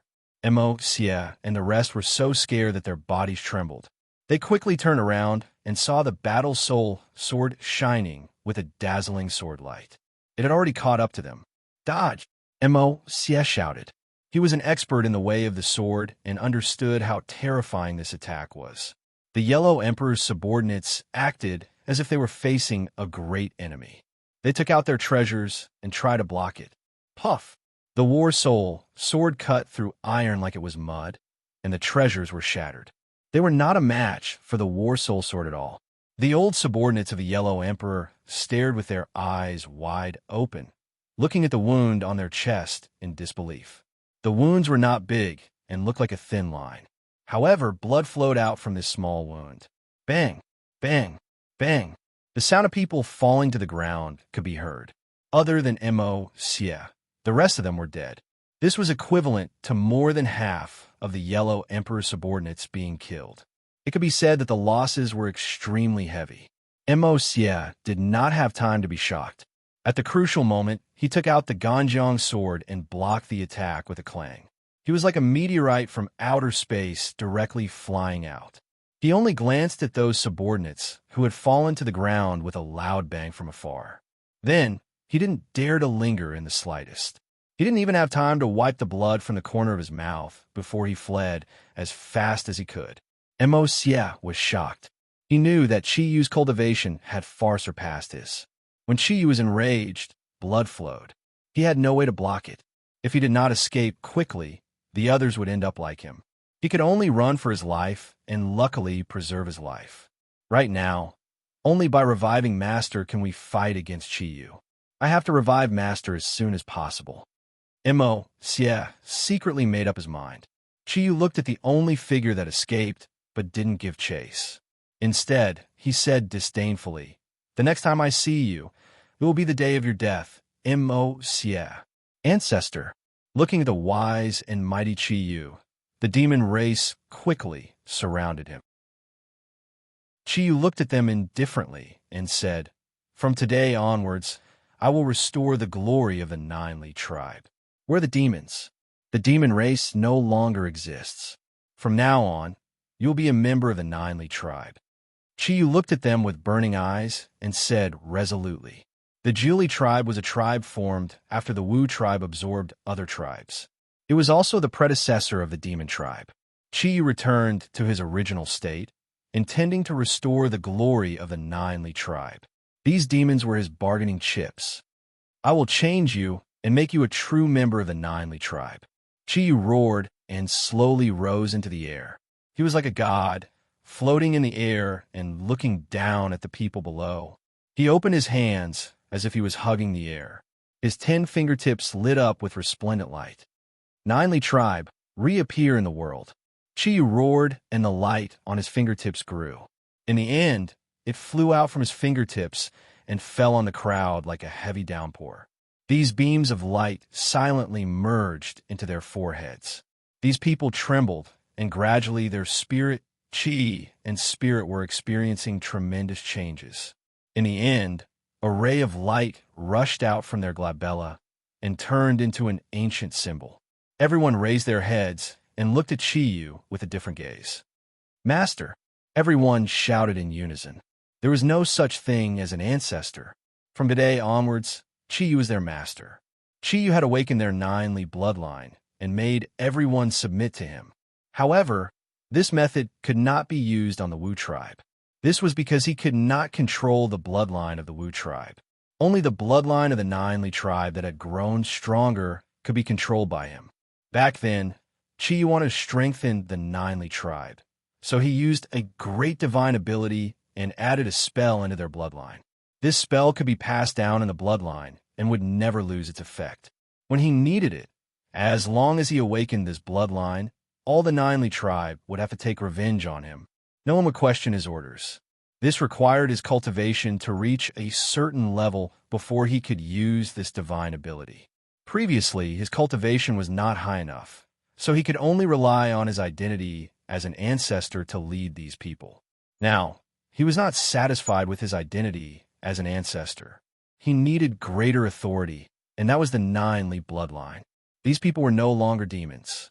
After activating the bloodline of the nine-li tribe, they had become the true nine-li tribe.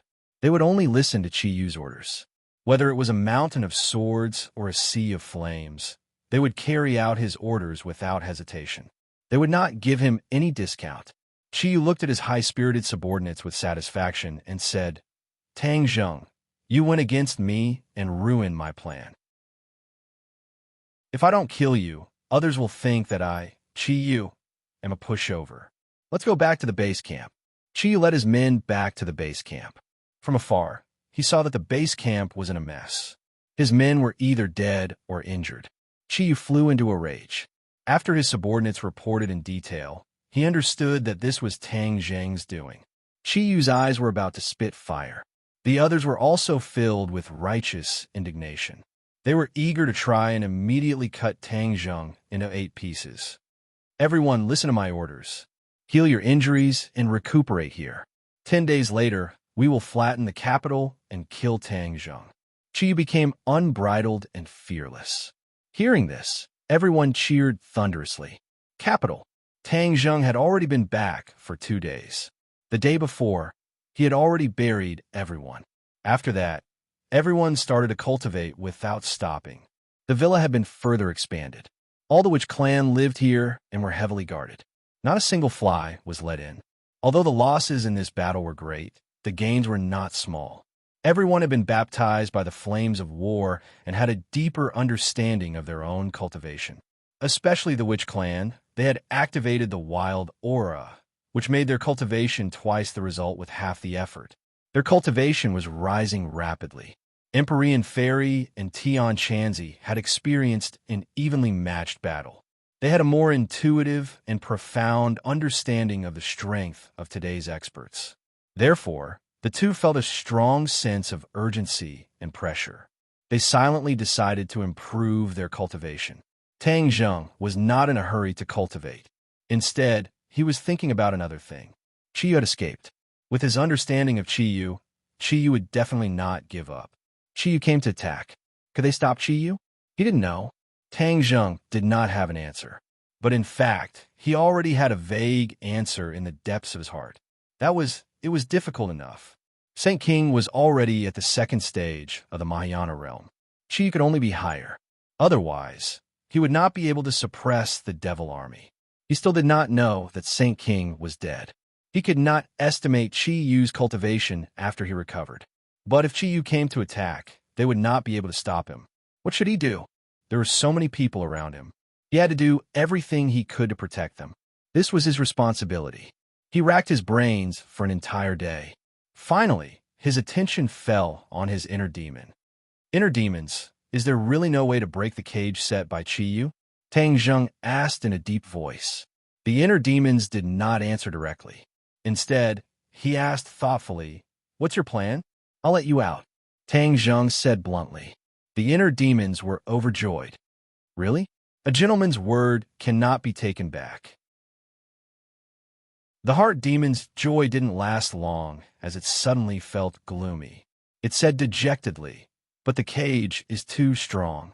I've tried several times, but I haven't succeeded. What method do you have to break through it?" Chiyu kept saying that only he could open the cage. "What's the secret?" Tang Zheng asked curiously.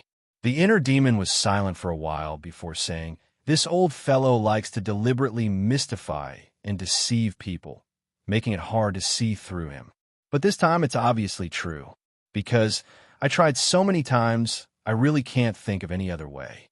This was the helplessness of the inner demons. His cultivation was not weaker than Chi Yu's, but he was imprisoned in the cage. He had a lot of skills, but it was like his hands and feet were tied. There was nowhere to use them. Do you want to be imprisoned here for the rest of your life?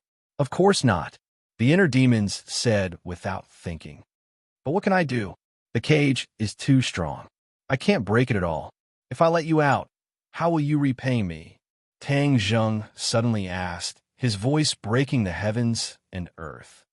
You let me out? The inner demons was shocked. How is that possible? Even I can't break the cage. How can you do it with your little cultivation? Hearing his undisguised distrust, Tang Zheng was not angry. Instead, he was happy. The more the inner demons did not believe him, the more he could use his mentality to gain more bargaining chips. Don't worry about what method I use. I just want to know how you'll repay me. Tang Zheng persistently asked. The inner demons laughed. He did not believe Tang Zheng at all. He said casually, "If you really let me out, no matter what you want, I'll agree." Suddenly, he changed the topic. But don't expect me to be like the witch tribe and submit to you wholeheartedly.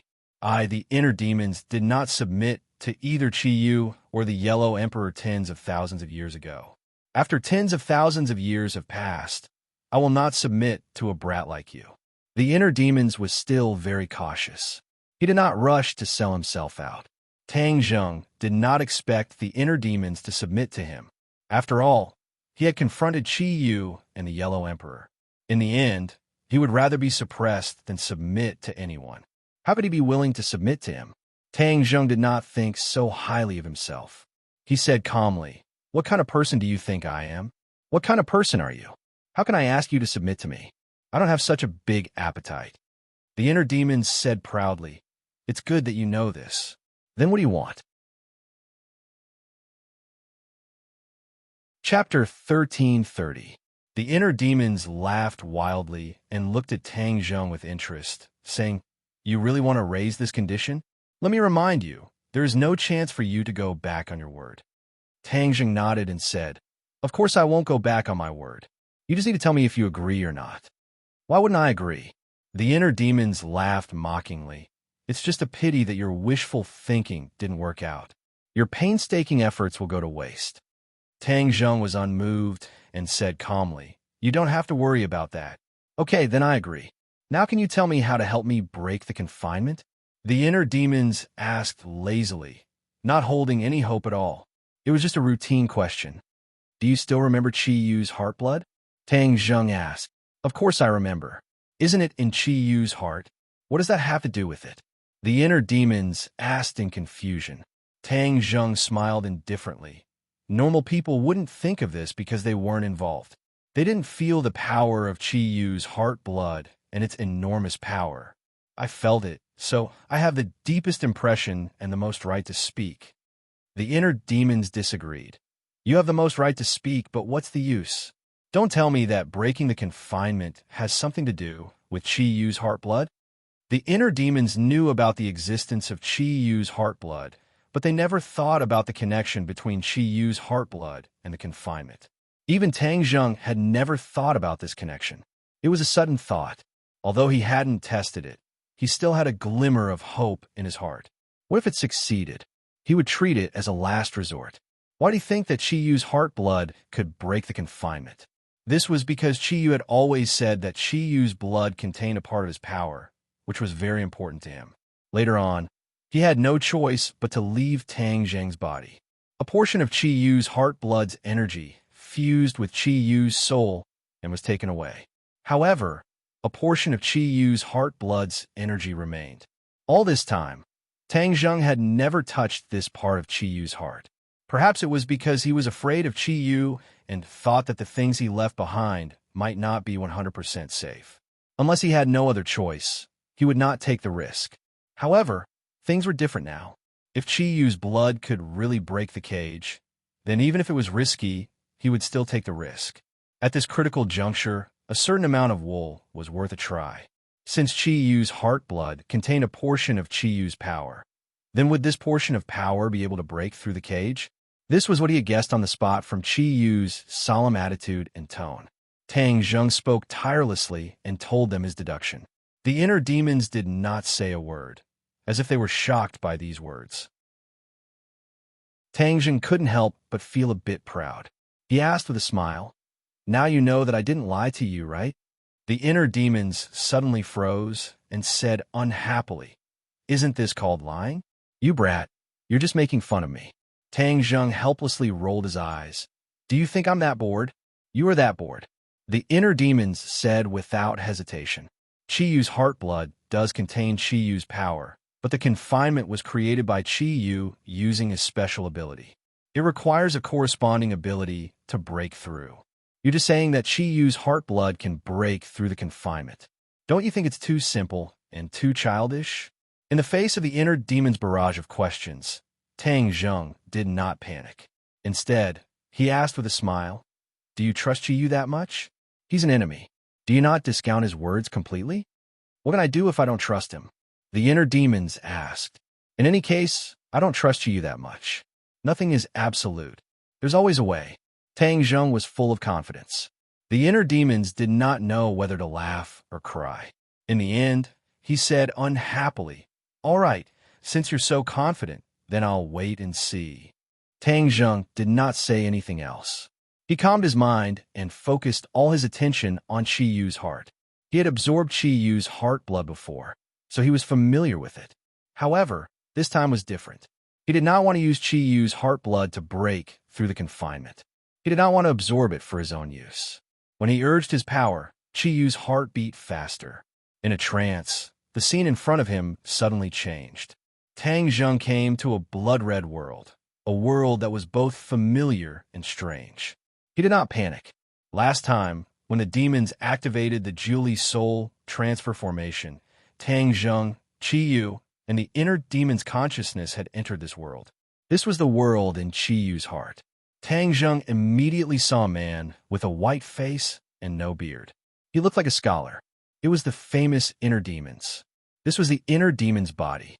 However, the inner demons were imprisoned in a confinement. In this blood-red world, this confinement was particularly different. Traces of light flowed in the confinement. The inner demons had tried to break through many times, but they were all blocked. He was completely exhausted. In the end, he gave up all hope and didn't try any further. The inner demons looked at Tang Zheng and said, "Quickly begin. I also want to see the result." In fact, the inner demons was very conflicted. He hoped that Tang Zheng would succeed, but he judged that it was absolutely impossible. This was a very contradictory matter. Tang Zheng nodded slightly. His hands reached into the void and urged his power. True Qi flowed out from his palms. Whoosh whoosh. The wind blew.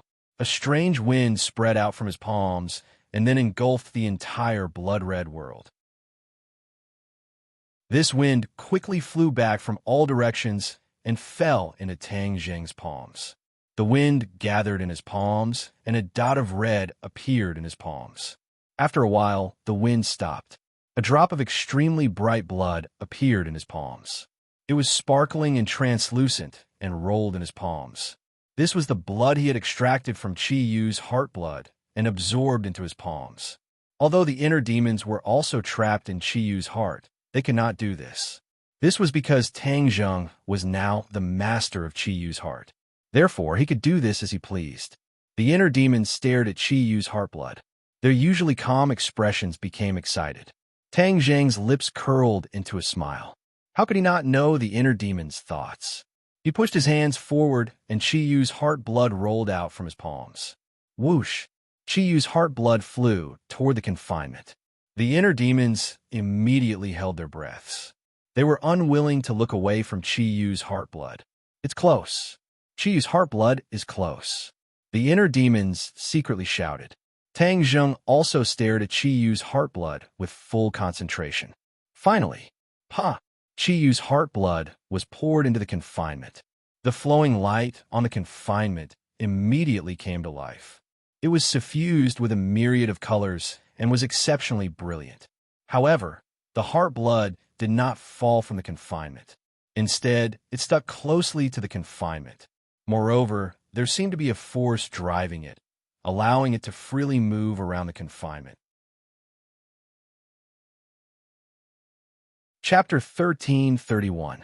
Chiyu's blood flowed through the confinement, leaving behind a smear of red wherever it passed. When Chiyu's blood flowed through the entire confinement, the light of the confinement was completely covered and turned blood red. Step back. Tang Zheng sensed something and reminded them loudly.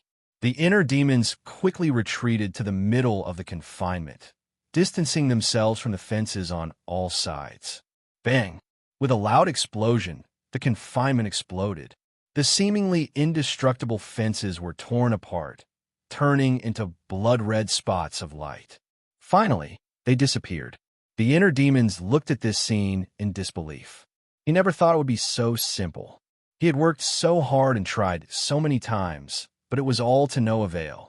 Tang Zheng used a drop of Chiyu's blood to break the confinement. The contrast was too strong. It made him feel like he was in a trance, and all sorts of feelings welled up in his heart. Tang Zheng's eyebrows also curved into a smile. He never would have thought that he would succeed on his first try. Therefore, it was not that it was impossible, but that he could not think of it. Once he thought of something and followed it, he might be able to reap some benefits. Chiyu probably never dreamed that Tang Zheng would think of using Chiyu's blood to break the confinement. After all, Chiyu's blood was incomparably precious, and every bit used was a little less. Even a drop of Chiyu's blood contained endless power. The inner demons raised his foot and took a step forward. There was no movement. He tried to take a few more steps forward and cross the fences of the original confinement. There was still no reaction. The ecstasy in the inner demon's eyes was like fireworks. They immediately exploded and cheered. It's really a success. The confinement is really gone. It was no wonder that he was so excited. After all, he had been suppressed in that huge bronze coffin for tens of thousands of years and had not seen the light of day. Every minute he lived in that kind of life was not a pleasure, but a torture. Later, he finally escaped from the bronze coffin, but he still did not regain his freedom. He was trapped in Chiyu's heart with Chiyu. In the end, he was even trapped in a cage by Chiyu, which made him even more sullen. He had long wanted to break out of this cage and soar into the sky, but the reality of the situation made him despair. He raised his head and stared at Tang Zheng with burning eyes. "We did it." Tang Zheng nodded solemnly and said, "That's right. It seems that Chiyu's words can't be completely trusted. What he said about him being the only one who can break the confinement, it seems that he was just bluffing." The inner demons shook his head and sighed. "I'm not bluffing. Your Chiyu's blood and sweat is a part of Chiyu. That's why you can't leave him if you want to break out of this cage."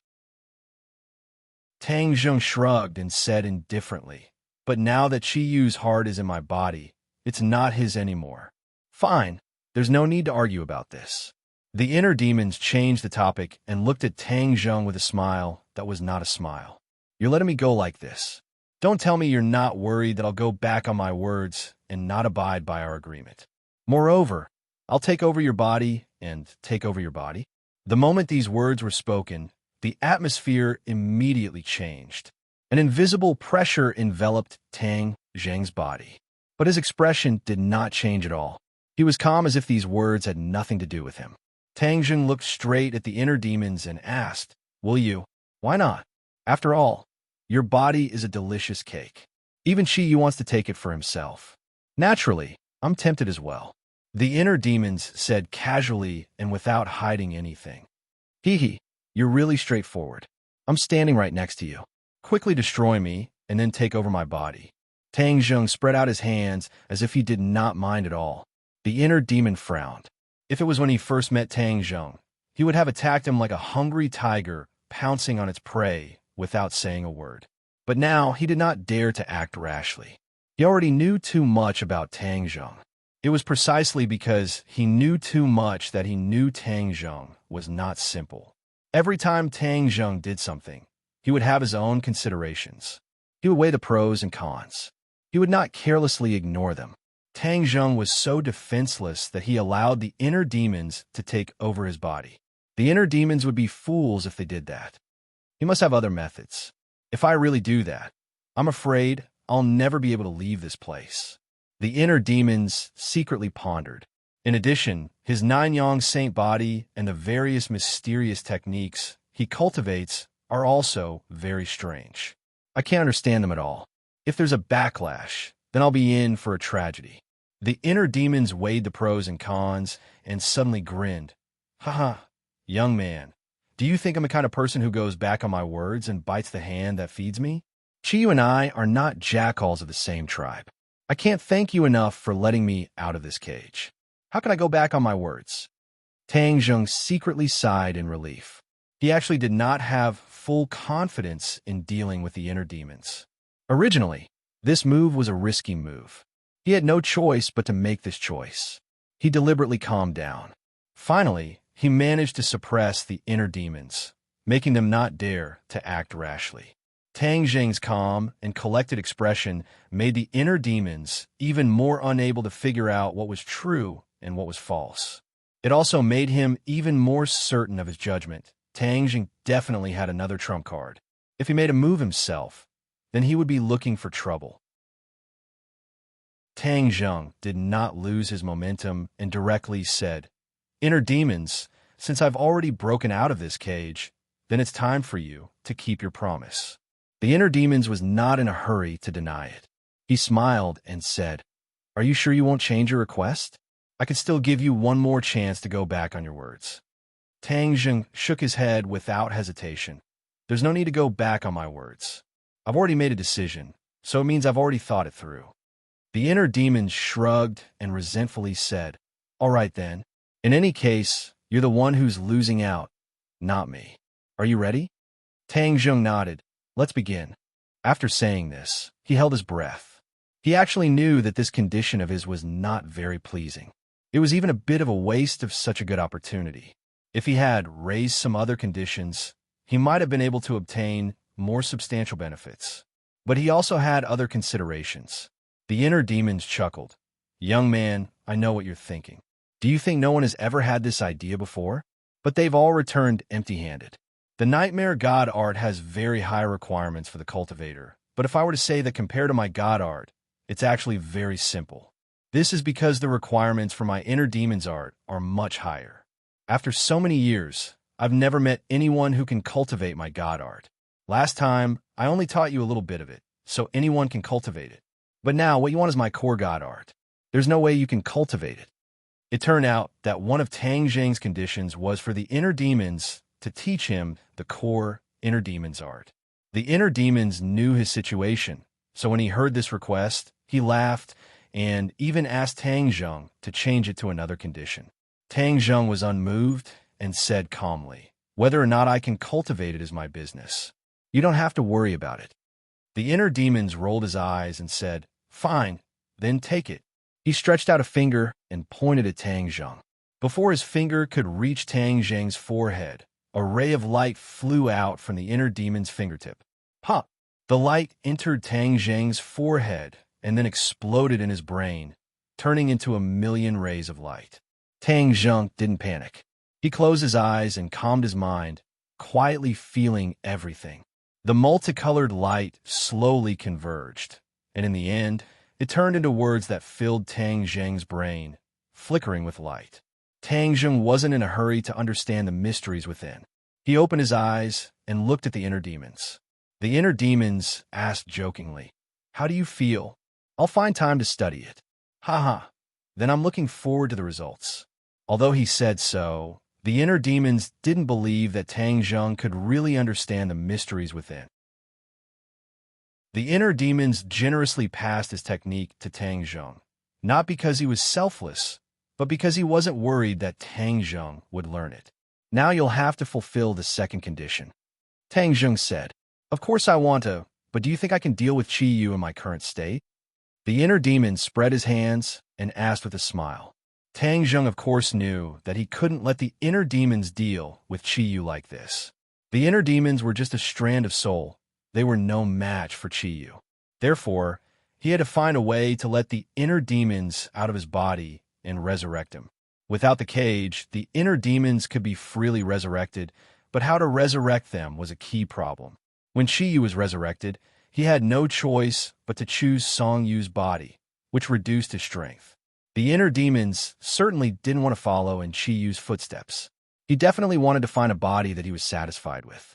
Tang Zheng thought about this problem, but couldn't find a suitable choice, so he said, "Inner demons, of course I'll help you resurrect, but the key is how."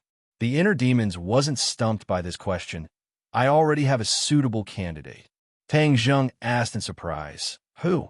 The inner demons said mysteriously, "You'll know when the time comes." Tang Zheng frowned, deliberately mystifying. The inner demons smiled proudly. "This body is the most suitable. Although Chi was resurrected before me, I have a way to catch up. Then I'll wait and see." Since the inner demons didn't want to say, he couldn't force them. In the end, he simply withdrew from Chiyu's heart. Walking out of the room, the villa wasn't quiet. Almost everyone was cultivating in their own rooms. Creak! Fang Shishi's door opened, and Huang Zhang respectfully opened the door. When Fang Shishi was cultivating in the room, Huang Xiang had been guarding the door, not letting anyone get close. Huang Xiang was conscientious, which made Tang Zheng feel relieved. Tian Chanzi's gift was really good. Fang Shishi smiled like a flower and walked towards Tang Zheng. Tang Zheng quickly walked up to her and held her hand. "How was it?" Fang Shishi smiled and nodded. Huang Xiang quietly stood to the side and glanced at Tang Zheng. He was so quiet that he looked like a puppet. The two of them talked about their experiences during cultivation as they walked out. Huang Xiang followed behind step by step. Suddenly, Huang Xiang couldn't help but bump into Tang Zheng. Chapter 1332. Under normal circumstances, no matter how fast Huang Xiang was, Tang Zheng would definitely be able to dodge in time. After all, the difference in cultivation between the two was not small. For every two people who read romance novels, one of them had registered an account. But this time, Tang Zheng felt that his body seemed to be restrained by some kind of force, and he was unable to block him. The two of them were like magnets. Fang Shishi also noticed that something was wrong. She wanted to stop them, but it was too late. Bang! They collided with each other, but the force was not strong. Tang Zheng did not move at all, and he was stuck to Huang Xiang. Suddenly, Tang Zheng felt a chill in his heart. It seemed that something had rushed out of his body and entered Huang Xiang's body. He was shocked and suddenly realized. He cried out, "Inner demons, are you messing with me?" The inner demons did not answer him.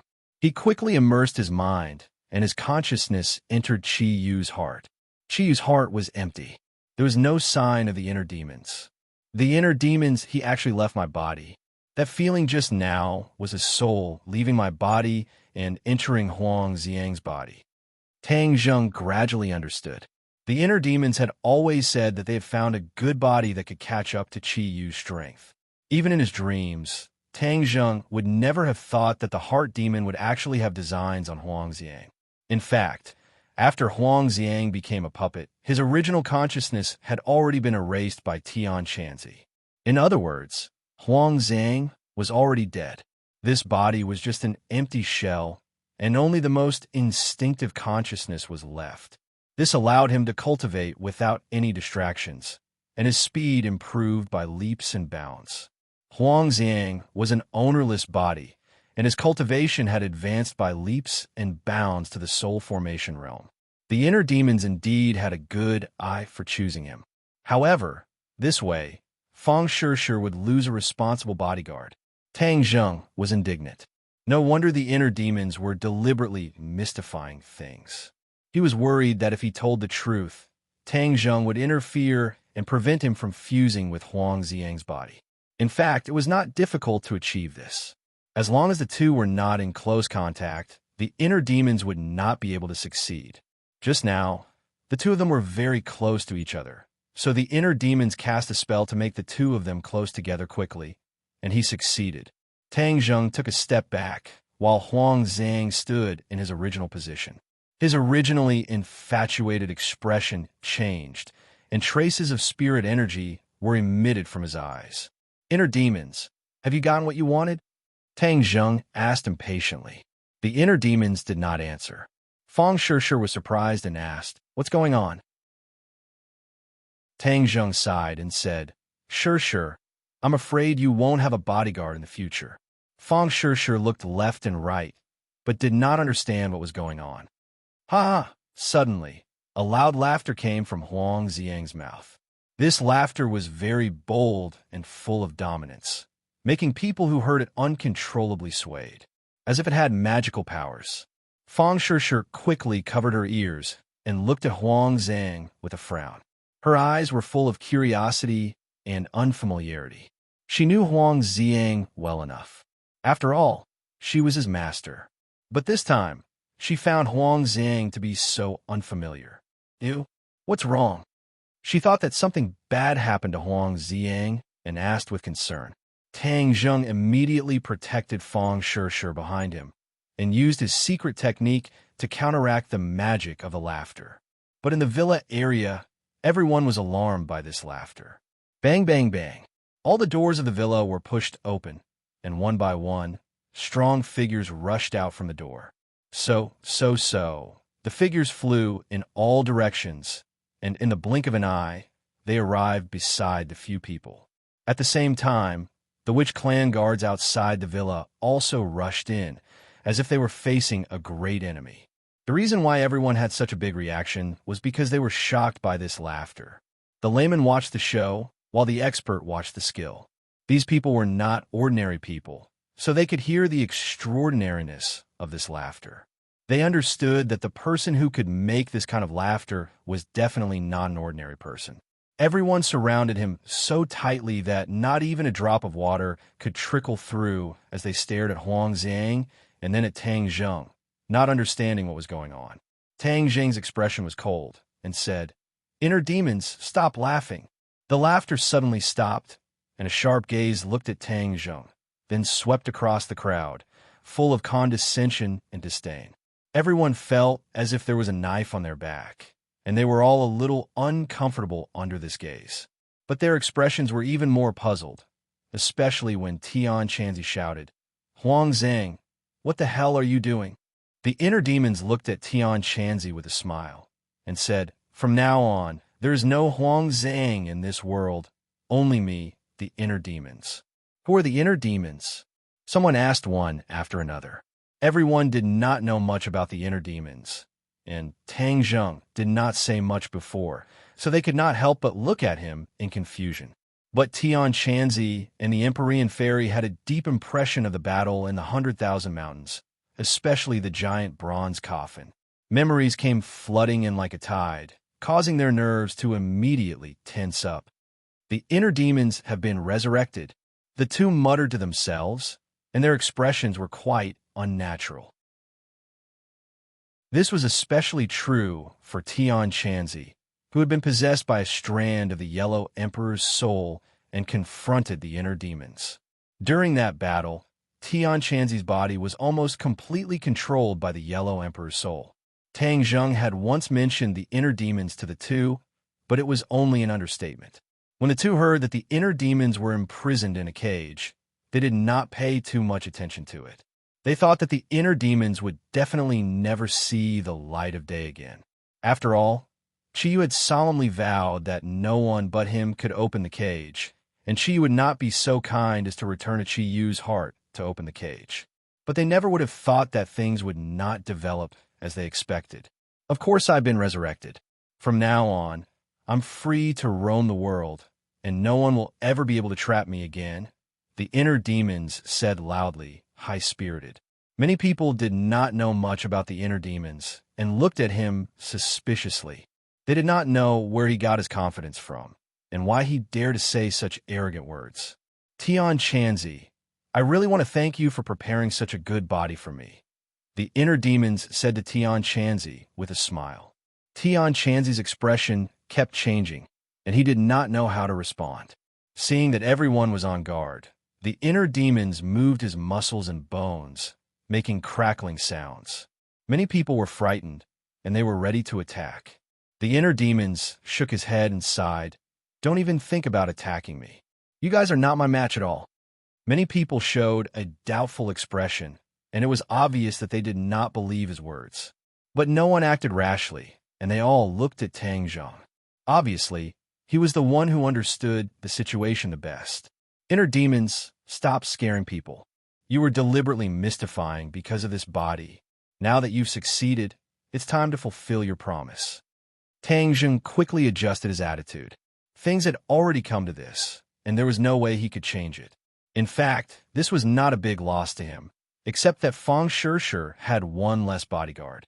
Comparing this bodyguard to the inner demons, it was obvious who was more useful. Therefore, the inner demon's resurrection was more important to him, and could help him block the threat from Chiyu. When the others heard the word promise, they knew that there must be some agreement between them. The Empyrean Fairy could not wait to ask, what promise? The inner demons will block Chiyu's attack for us. Hearing this, everyone was overjoyed, especially those who knew the strength of the inner demons. It was as if they had seen the dawn of hope, and their eyes were full of splendor. Everyone knew very well that after the Battle of Mount Tai, the demon race was defeated, and a large part of the reason was that Chiyu was injured and could not use his strength. But once he fully recovered, he would definitely find a way to get revenge. After all, the Battle of Mount Tai ruined the plan of the Wildlands, which was one of Chiyu's major plans. Now, Chi must be furious. Tang Zheng knew Chiyu well, so he also knew that Chiyu would not let this go. He was in the light, and Chiyu was in the dark. Besides consolidating his strength, there was no other way to avoid this revenge. So, you released him from the confinement? The Empyrean Fairy asked thoughtfully. Tang Zheng nodded. No one criticized Tang Zheng's decision.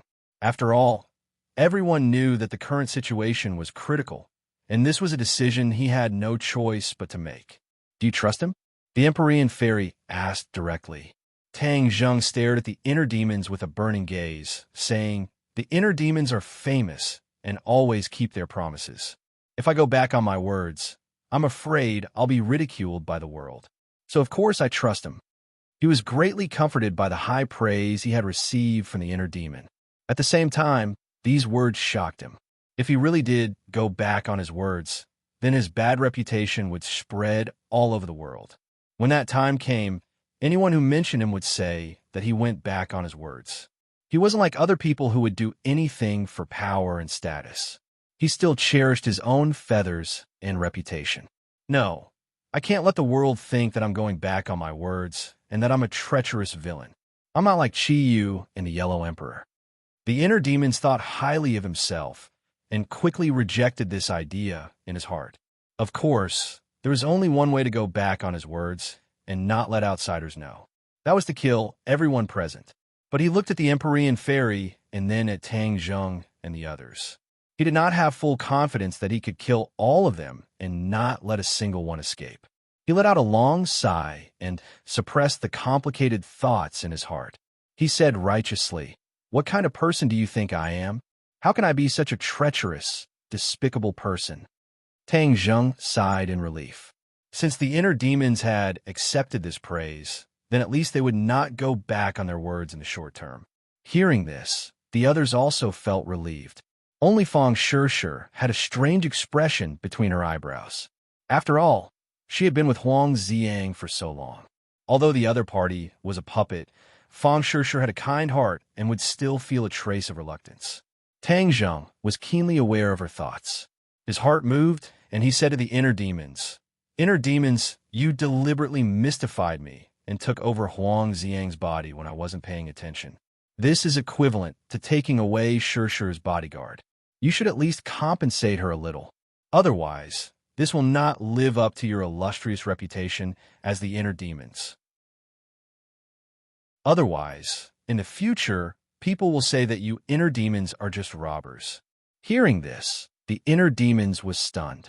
They did not expect that Tang Zheng would dare to make such an additional request. The others were also shocked.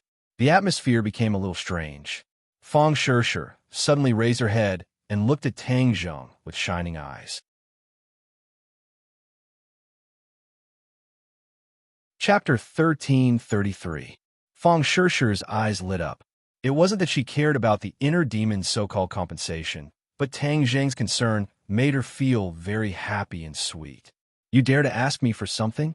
The inner demons stared at Tang Zheng in surprise, his voice becoming deeper. Tang Zheng wasn't scared by the inner demon's imposing manner at all. He said calmly, "You took over someone else's body. This is already a great benefit. Shouldn't you be compensated? Young man, besides you, no one has ever asked me for so many things. Aren't you afraid of angering me and adding another enemy?" The inner demons asked aggressively.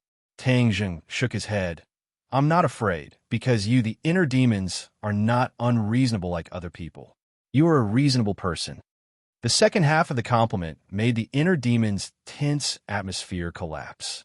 He laughed loudly. There are still people in this world who understand me. I am different from Qi Yu and the Yellow Emperor. That's why they want to destroy me. Yes, since you have been resurrected, all the more reason to look for them to settle this debt. Tang Zheng encouraged. Of course, this is a deep hatred. How could I forget? I will definitely settle this debt with them. The hatred in the inner demon's words was very strong. Then how are you going to compensate Shishi? Tang Zheng asked. The inner demons turned his head and looked at Fang Shishi thoughtfully. He said, "Little girl, your cultivation is too weak, and you can't practice my technique, so how to compensate is really a headache. I don't need compensation." Fang Shishi shook her head. Why? Are you looking down on me, the inner demons? The inner demons frowned and asked unhappily. Fang Shishi quickly waved her hand. "That's not what I meant, but I'm already very satisfied." When the others heard this, they quickly tried to persuade her. Tang Zheng also sighed. Fang Shishi was too kind, rejecting such a good opportunity. But he didn't refute her. This was her choice, and he respected her choice. The inner demons stared at Fang Shishi, as if trying to distinguish whether she was telling the truth or not. Fang Shishi's heart was magnanimous, and her expression was magnanimous. In the end, the inner demons had to admit that her words were from the bottom of her heart. Suddenly, the inner demons' eyes lit up and said meaningfully, "You don't want to accept my compensation. I will give you compensation. What I don't want to give, no one can have. On the contrary, what I want to give, no one can refuse." These words were incomparably tyrannical, but when Tang Zheng heard it, he was suddenly stunned and immediately realized that this was a great thing. Good people will be rewarded. Fang Shishi was so kind that she had such a pleasant surprise. Fang Shishi opened her mouth, obviously still wanting to refuse. When the others saw this, their hearts jumped to their throats, and they couldn't wait to cover her mouth. The inner demons didn't give her a chance to refuse and gently pointed his finger. The two of them were very close to each other, and this finger pointed right between Fang Shishi's eyebrows. She was suddenly startled, and her mind was in a trance. Finally, she softly fell to the ground. Tang Zheng's eyes were quick, and he quickly caught her. He angrily stared at the inner demons and sternly asked, "What did you do to her?" The inner demons took back his hand and deliberately said mysteriously, "When she wakes up, you will naturally know." Tang Zheng didn't continue to ask, knowing that it would be useless to ask. The others' hearts were also in their throats. If something happened to Fang Shishi, Tang Zheng would probably directly raise his sword and slash at the inner demons. The inner demons wasn't worried about Fang Shishi at all, and casually said, "I promise to help you deal with Qi Yu. When he attacks, I will naturally make my move." As he said this, he walked out of the door. The packed crowd automatically parted to make a path. "Where are you going?" Tang Zheng asked. "This world is completely different from tens of thousands of years ago. When I was in your body, I couldn't see it clearly. Now I want to see this so-called modern world." As his voice fell, the inner demons had already disappeared through the door. In the blink of an eye, he disappeared without a trace. "Will he come back?" Tian Chanzi asked worriedly. Tang Zheng said without the slightest worry, "Since he said so, he will definitely come back. Everyone don't worry." He wrapped his arms around Fang Shishi's waist and carried her up, saying, "I will take her back to the room to rest." He went upstairs, entered the room, and carefully placed Fong Shirshir on the bed. She looked peaceful, without any signs of pain. Moreover, she seemed to be shrouded by a mysterious force. Even Tang Zheng couldn't completely see through this force. It seems that the inner demons didn't lie. He really is compensating Shirshir, but I don't know what this so-called compensation is. Shirshir, you must wake up soon. He quietly guarded Fong Shirshir's side, not leaving her side at all. That serene face had a kind of exceptionally soul-stirring beauty, causing Tang Zheng to be intoxicated as he looked at it. Fong Shirshir had been with him all this time. They had experienced many hardships and had become an indispensable part of his life. Although he had other women, Fong Shirshir's position was irreplaceable. In the evening, the door opened and Yi Ding-Dang tiptoed in. She stretched her neck to look at Fong Shirshir and asked in a low voice, "She still hasn't woken up?" Tang Zheng shook his head. "You go down and eat. I will look after her." Yi Ding-Dang said, "No, I will look after her. If anything happens, I can deal with it immediately.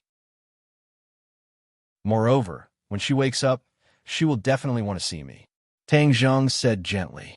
Yi Ding-Dang wasn't jealous. She leaned into Tang Zheng's arms and said, Sure will definitely be very happy to hear this." Tang Zheng hugged Yi Ding-Dang and stroked her black hair, saying, "Ding-Dang, you have suffered because of me." Yi Ding-Dang raised her head and kissed Tang Zheng's chin with her cherry lips. She smiled and said, "Silly, we are willing. So many beautiful women want this opportunity but don't have it." Although she was smiling happily, Tang Zheng knew the bitterness in it and could only hug her tighter. "I'm a greedy guy. I don't want any of you to leave me. I know this is very scoundrel, but this is what I think. I will do my best to give you the best. I will protect you and love you forever," Tang Zheng said resolutely. When Yi Ding-Dang heard this, she couldn't help but be moved. She covered his mouth with her small hand and said as if in a dream, "Don't say any more. I understand. We all understand. Otherwise, we wouldn't have stayed by your side. I'll never leave you. With you guys, what else can I ask for?" Tang Zheng held her hand and said contentedly. Yi Ding-Dong's lips curled into a smile. She thought, "With you, I'm satisfied for the rest of my life." And Fong Shirshir made a sound. The two of them quickly stood up and stared at Fong Shirshir. They asked, "Shirshir, are you awake? How are you?" Fong Shirshir slowly opened her eyes. The first thing she saw was Tang Zheng's face. Her heart warmed, and she said, "I'm fine." Tang Zheng quickly sat on the bed and helped her up. He let her lean on his chest and asked, "Is there anything wrong with your body?" The corner of Fong Shirshir's mouth curled up into a faint smile as she said, "I feel extremely good. All of my meridians are unobstructed and my true qi is even more vigorous. More importantly, there is something more in my brain." "What is it?" "My divine sense is more powerful. Moreover, I am immune to spiritual attacks." Fong Shirshir said, "Immune to spiritual attacks?" Tang Zheng was shocked. Yi Ding-Dang had a suspicious look on her face. Obviously, she did not understand the meaning behind these words. However, Tang Zheng was different. He knew a lot about spiritual attacks. Back then, in the deep canyon of the prehistoric heavenly tomb, when they opened the bronze coffin, the inner demons used a spiritual attack on them, causing them to fall into their own illusions. Spiritual attacks were also the inner demons' most powerful attacks. His actual combat level was not very high, but his spiritual attacks were extremely terrifying, causing his enemies to be unable to guard against them. In fact, even if they were on guard, it would be useless. They would still be caught in his trap. Nightmare's traceless dream was also a type of spiritual attack, but it could not be compared to the inner demons. Fong Shirshir was immune to spiritual attacks, which meant that in the future, when she met Yi Meiyu's traceless dream, it would have no effect on her at all. It was just that he did not know if Fong Shirshir would be immune to the attacks of the inner demons. If she was also immune, then she would be the first person in the world to be immune to the attacks of the inner demons. Although Tang Zheng had used the exorcist mirror to expel the inner demons in the Langyu Pavilion, he had a certain degree of immunity to spiritual attacks. However, he was still unable to achieve 100% immunity. That was why he saw himself in the bronze coffin. The other two did not understand the mystery behind it, so Tang Zheng carefully explained it to them. The two of them were enlightened. Fang Shishir could not hide her joy. Yi Dingdang rolled her eyes and said, Shishir, this way, you won't have to be afraid of Yi Meiyu's attacks in the future. Yi Meiyu has always been against me and sees me as a thorn in her side. Furthermore, the assassins we encountered in the ordinary balance were sent by her. Fang Shishir did not know that there was such a complicated story. She opened her eyes wide in shock and asked, how could she be so heartless as to make a move on her own family? What does she not dare to do? Don't you see that the Yef family has already been turned into a pile of loose sand by her? Although I don't like this Yef family, every time I hear my father talk about this matter, I will sigh and sigh endlessly. This was all caused by Yi Meiyu. Yi Dingdang said indignantly. Sure, don't worry. This kind of person will definitely have retribution. Fang Shishir advised. Yi Meiyu will always target me. Her heart's dream, traceless technique is extremely powerful, and I can't break it. So, you must help me in the future. We are sisters, so don't be so polite. If we work together and fight against a common enemy, we will definitely be able to defeat her. Fang Shishir held onto Yi Dingdong's hand. The two of them looked at each other and smiled. All right, don't worry. Yi Meiyu killed Nightmare, and when the truth is revealed in the future, Xie will definitely not let her off. At that time, we won't even need to do anything, and she won't have a good ending. Tang Zheng comforted. He did not have the slightest good impression of Yi Meiyu. Just as they were talking about Yi Meiyu, she was standing in a mysterious place, surrounded by the Yellow Emperor's former subordinates. Chapter 1334. These containers that were carved with complicated patterns were jade bottles. They were sparkling and translucent, emitting a gentle luster. All the former subordinates of the Yellow Emperor focused their gazes on these jade bottles. Their gazes were burning with passion, even more fanatical than when they stared at the gold, silver, and jewelry. Under Yi Meiyu's calm appearance, a storm was raging in her heart. He was also looking forward to the resurrection of the Yellow Emperor. This time, they had gathered here to resurrect the Yellow Emperor. Some time ago, they had spent a lot of energy and manpower to search for the life totem. They had all visited the 8 life totem lands formed by nature and carefully avoided the people sent by Tang Zheng.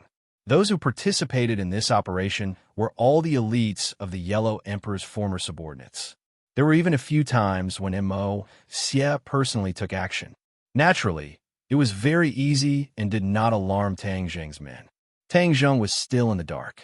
He thought that his plan was flawless and did not give the former subordinates of the Yellow Emperor an opportunity to obtain the pure yang energy between heaven and earth. However, what they didn't know was that Xie had already obtained everything he wanted without leaving a single trace. Gathering the soul of the Golden Crow again and allowing the Yellow Emperor to reappear in the world was not too far-fetched. Xie waved his hand, and all the jade bottles flew into the air and arranged themselves in a certain order. The former subordinates of the Yellow Emperor moved and spread out in all directions, forming a strange formation. Everyone raised their hands high and chanted. Waves of magic power spread out from their bodies and enveloped the air. Open! Xie shouted, and the seal of the jade bottle automatically unlocked. Waves of pure yang energy flew out from the jade bottle and instantly gathered in the air, resonating with the magic power. Xie was in high spirits. An array of light flew out from his hand. It was the Ganjiang sword, and the blood-red sword light dyed half of the sky red. The Ganjiang sword steadily stopped in mid-air at the center of the intersection of the two forces. Soul of the Golden Crow, gather! Back then, the souls of the Golden Crow were all hit by the sun shooting arrows and exploded into pieces, scattering on Sky Mountain. Xie's plan was to use the pure yang energy to gather the souls of the Golden Crow scattered on Sky Mountain like a magnet. Without a doubt, this was a very clever plan. It was much faster than searching for the soul of the golden crow in every corner. Sky Mountain was too big, and the Yellow Emperor's former subordinates were too few. They were not able to handle such a large amount of work. This time, they had gathered at the peak of Sky Mountain under the cover of night to avoid being noticed by others. They wanted to gather the scattered souls of the golden crows. Actually, ever since he knew Xie, Tang Zheng, Tang Zheng, Tang Zheng, and Tang Zheng. However, these people were Xie was the golden crow Yi. Taking advantage of the darkness of the night, Xie used a camouflage technique to avoid these people and successfully cast a spell on Heavenly Mountain. Xie had learned to be smart. She did not make a big fuss. Instead, she was sneaky. She even set up restrictions to prevent outsiders from seeing the signs of the spell. Therefore, the people that Tang Zheng had sent to investigate the vicinity of Sky Mountain did not notice anything unusual. They did not realize that this was an unusual night. When Xie's voice fell, the sword radiance of the Ganjiang sword surged. A blood-red light rushed into the sky, and the sword hummed continuously. The pure yang energy gathered around the Ganjiang sword.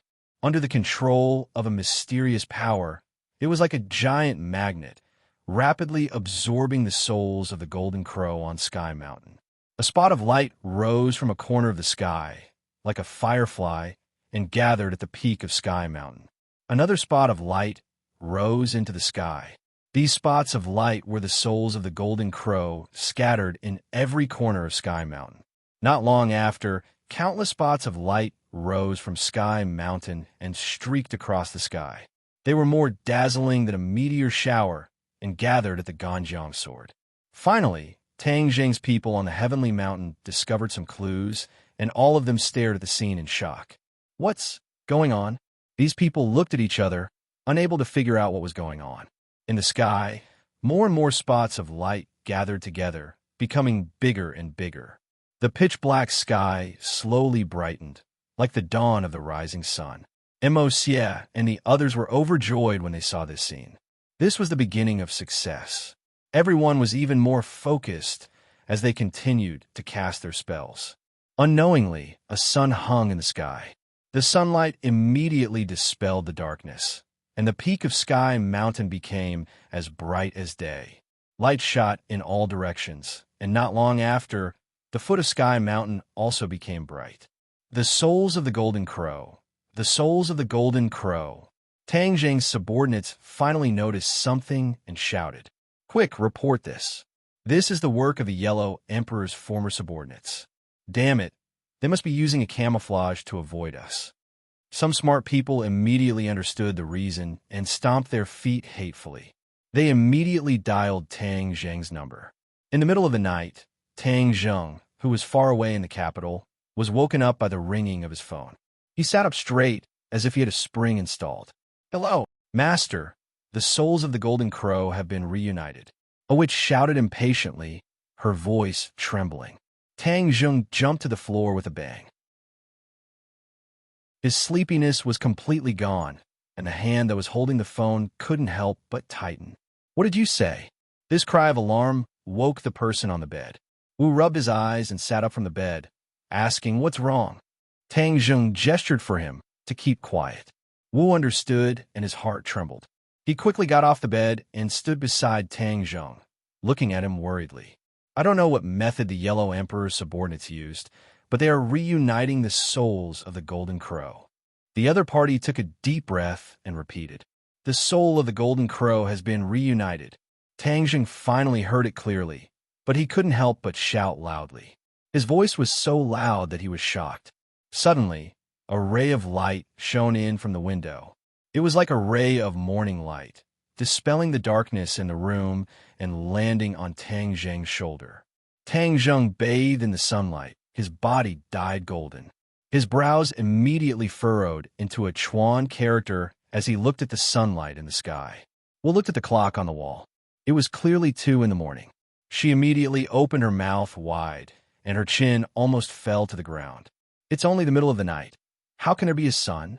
Hearing this, Wu couldn't help but exclaim, but Tang Zheng's heart sank to the bottom. He already understood that all of this was caused by the soul of the golden crow being reunited. That meant that this world would be plunged into misery and suffering. The people outside the house were also frightened by this scene. The witches all raised their heads to look at the sky, thinking that they were seeing things. At the same time, many of the night owls who had not slept in the middle of the night were completely dumbstruck by this scene. On the streets and alleys, on the rooftops of various buildings, many people gradually gathered as they watched this inconceivable scene. Although many unimaginable things had happened all over the world in the past year, the sun in the middle of the night was still shocking. "Master, what should we do now?" The voice on the phone finally pulled back Tang Zheng's thoughts. His heart trembled as he said in a deep voice, "Don't fight head-on. First, find out the situation of the witch clan and report to me at any time." After hanging up the phone, Tang Zheng rushed out of the bedroom. Wu, wearing a thin nightgown, chased after him. Upstairs, the other rooms opened one after another. Everyone saw Tang Zheng and Wu walking out of the same room. No one was surprised. The relationship between them was already half open. Everyone knew that it was normal for them to sleep together in the middle of the night. There was no need to make a fuss. "The sun is out."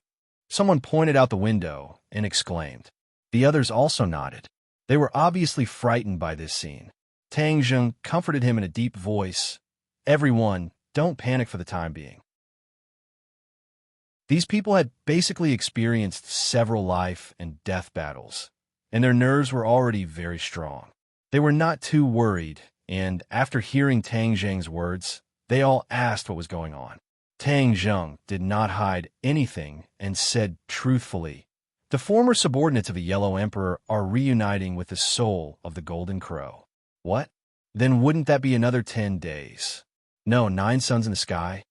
Tang Zheng remained silent, which could be considered as a tacit agreement.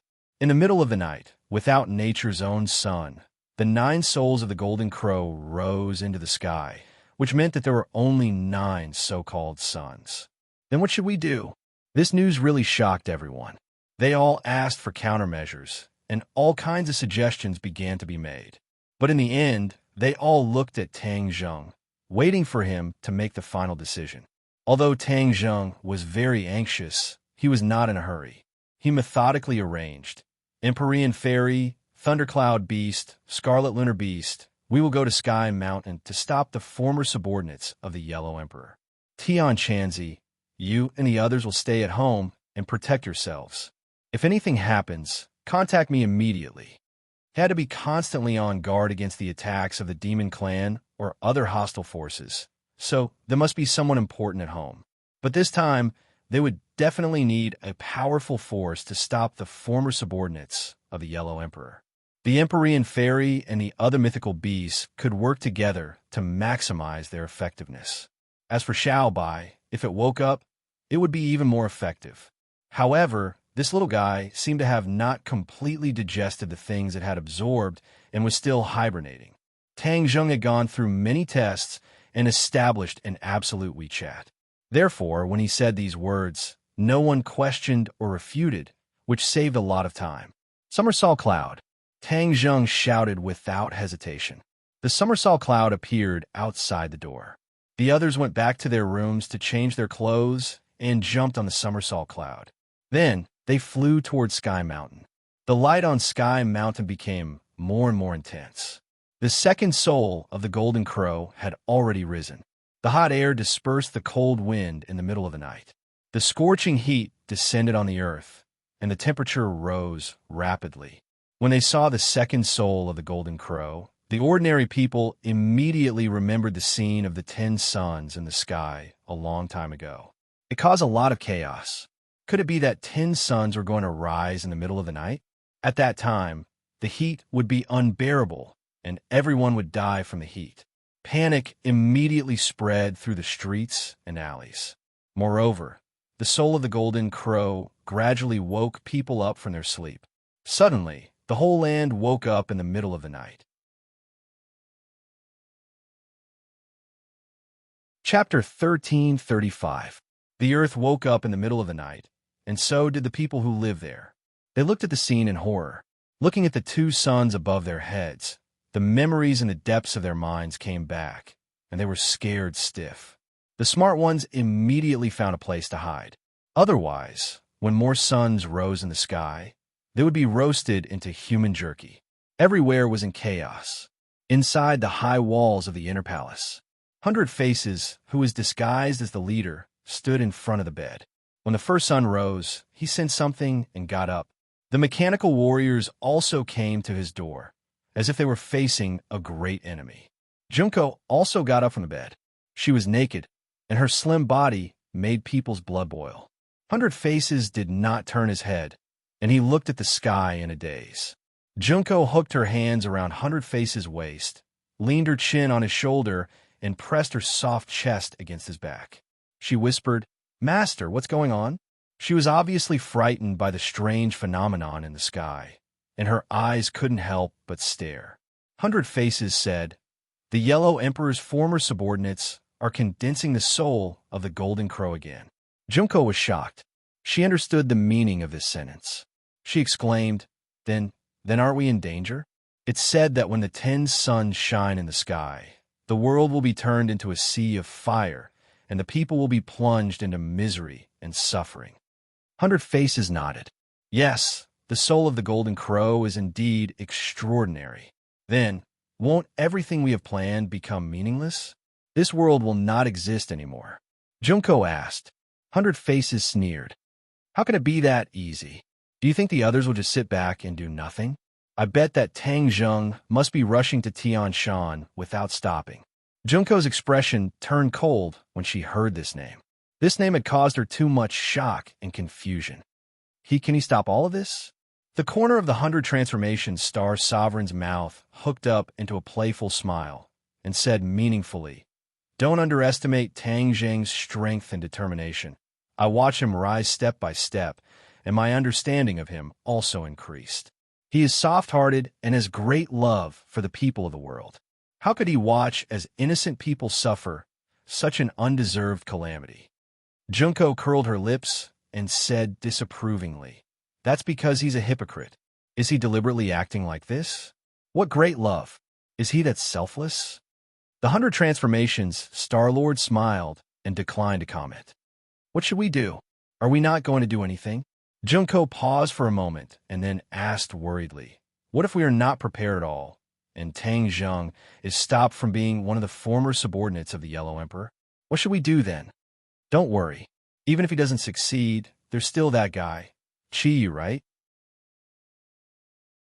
He was just tricked by Mo and lost a great general like Saint King. How could he let this go?" The 100 Change Star Monarch explained.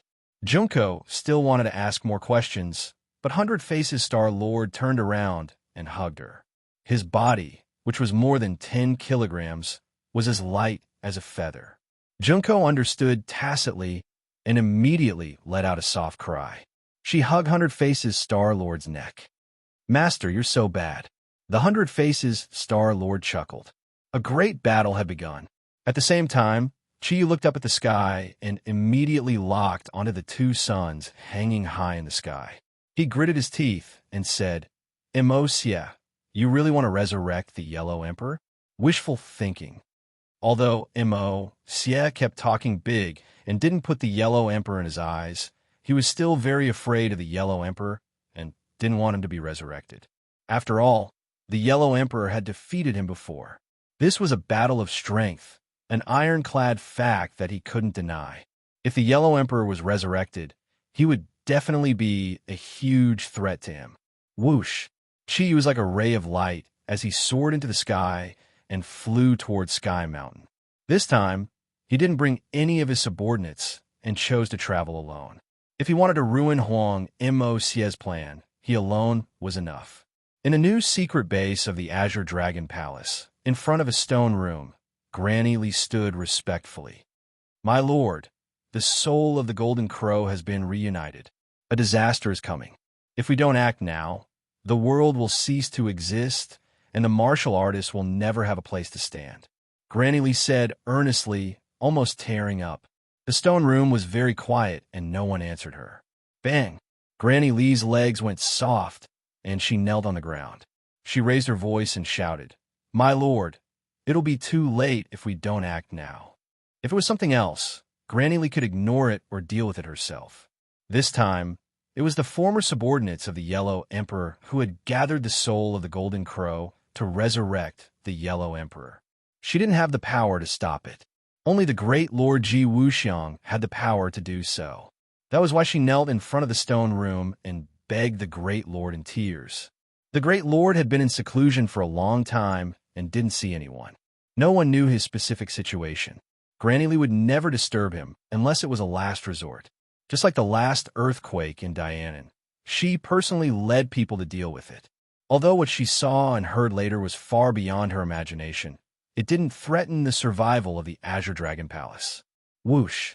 A gust of wind rose from the ground and blew the leaves in front of the stone room. Granny Lee was startled and seemed to have sensed something. She raised her head and stared at the stone room, not knowing what had happened. A surge of energy enveloped her, causing her to panic. She hurriedly circulated her inner energy, attempting to block this surge of energy outside the door. However, all her efforts were in vain and didn't have any effect at all. She stood up slowly and couldn't kneel anymore. Her heart skipped a beat and her eyes flashed with ecstasy. She stared at the stone room with joy. Creak, creak. An awkward sound was heard. The stone room shook as if it was going to fall apart. Cracks appeared on the wall. Whoosh! A stone flew up from the wall. Then, the other stones flew up and floated in the air as if they were alive. Granny Lee looked at the scene in shock. It seemed simple, but it was caused by an invisible force. She didn't have the strength to do it. All of this is the Great Lord's doing. Could it be that he has passed the obstacle? How strong is he? No one answered her question. When the last stone, the huge stone door, flew up, the Great Lord's figure was finally revealed. He stood in the middle of the rocks, and the rocks surrounded him like a responsible bodyguard. The Great Lord raised his foot and walked forward. The stones followed his footsteps and moved forward. This scene was extremely shocking to ordinary warriors because they couldn't do it. Granny Lee was not a weak-kneed person, but when she saw this scene, it was as if she had seen a god. She had an impulse to bow down. "My lord!" she shouted in a daze. The Great Lord's eyes were deep, as if there was endless magic. After locking on to Granny Lee, she had an illusion that she was deeply trapped. "Thank you for your hard work." Granny Lee's tears gushed out of her eyes. She felt that it was worth it to hear him say that it was hard. She was the only one who knew the bitterness of it all. Without the Great Lord, it was impossible for her to support the huge Azure Dragon Hall. If she didn't have a certain dignity before, it would be impossible for her to do it. From now on, the era of warriors has arrived. The Great Lord's voice was very magnetic. It even had a kind of bewitching magic. Granny Lee was intoxicated by his voice and muttered to herself, "The era of warriors. Yes, it belongs to us warriors. What kind of world is it?" Granny Lee was at a loss. She didn't know what to do. The Great Lord smiled and looked up at the sky. He looked at the two suns indifferently and said, "Feel it yourself." As soon as his voice fell, Granny Lee didn't have any specific feeling. The stars in the sky twinkled. However, the light of the stars was completely covered by the sunlight of the two suns. If it was still a dark night, the light of thousands of stars twinkling at the same time would also illuminate the earth. That scene would certainly be very shocking. Whoosh! The power of the stars fell from the sky and fell on Granny Lee. She was startled and looked at the sky in disbelief.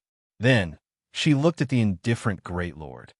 This, she stuttered for a long time, but couldn't say a complete sentence. This was because this scene was simply too shocking. Her body was being rapidly transformed by the power of the stars, and the results were remarkable. Her cultivation soared like a rocket. She was the one involved, so she naturally felt it the most deeply. In addition, she had cultivated for most of her life, but she had never felt such surging power and rapid cultivation speed. Her worldview was almost turned upside down. Feel it quietly. This is the era of martial artists. The power of the stars is the noblest power in the world. What spiritual energy of heaven and earth? We martial artists disdain absorbing spiritual energy of heaven and earth because what belongs to us is the noblest power of the stars. Moreover, when we used the power of the stars in the past, outsiders would always find clues, especially Tang Zheng. Now, we don't have to worry about this problem. As long as it is under my control, the power of the stars is invisible. We don't have to worry about being discovered by outsiders. The Great Lord's provocative voice sounded in Granny Lee's ears. In the past, the Great Lord had said similar words, but not as arrogant as this time. Moreover, he had helped other warriors to absorb the power of the stars. Granny Lee had also felt it before, but it was completely different from this time. This was a qualitative leap. If every warrior's cultivation speed was so fast, then what was there to be afraid of? Immediately, Granny Lee's confidence increased, and she was in high spirits. When the power of the stars in her body gradually calmed down, she excitedly said incoherently, "From now on, it's our era. No, it's your era, Great Lord." A smug expression appeared on the High Lord's face. Although he appeared to be indifferent, in the depths of his heart, what he had done had already surpassed the ancients. What new era? He had only banished all the cultivators in the world to the sky beyond heaven, but he had not fundamentally changed the race of warriors. However, the Great Lord had done it. He would completely change the warriors, not only their living conditions, but he would also reshape the cultivation system of warriors. This was an unprecedented masterpiece. Any genius would not be worth mentioning in front of the Great Lord. Chapter 1336. Granny Lee gradually calmed down from her shock. Looking at the third sun in the sky, her attention was attracted again. She asked, "My lord, it's already 3 suns. What should we do?" At this moment, she had absolute confidence that the Lord could defeat the Yellow Emperor's former subordinates and stop this disaster. The Lord remained calm and said lightly, "This world will belong to the martial artists. If others can't survive this disaster, then it's their fate." Granny Lee's heart skipped a beat. She immediately understood the meaning of the Lord's words. He was going to stand by and do nothing. Sure enough, the Lord continued, "This is a sin committed by the cultivators. It can let others know more about the cruelty of the cultivators. It's good for us. Why should we stop it?" But Granny Lee wanted to refute, but she swallowed her words. She had never been soft-hearted. Her mind flashed, and she understood the Lord's intention. He wanted to let the world know about the evil of the cultivators through this incident. Then they would hate the cultivators and naturally fall into the arms of the martial artists. Although the Lord was confident in his own strength, he was still a modern man. He understood the importance of the general public. He would not be like the ancient kings who ignored the general public. Instead, he would follow the will of the people and use it to his advantage. This was his wisdom. "My lord, this time, someone will definitely stop the Yellow Emperor's former subordinates. Will they succeed?" At this time, Granny Lee was a little worried that the soul of the Golden Crow could not be fully condensed and the world would see the sins of the cultivators.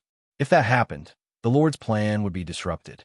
As for the life and death of ordinary people, Granny Lee did not care at all. Hearing this, the Lord did not care at all.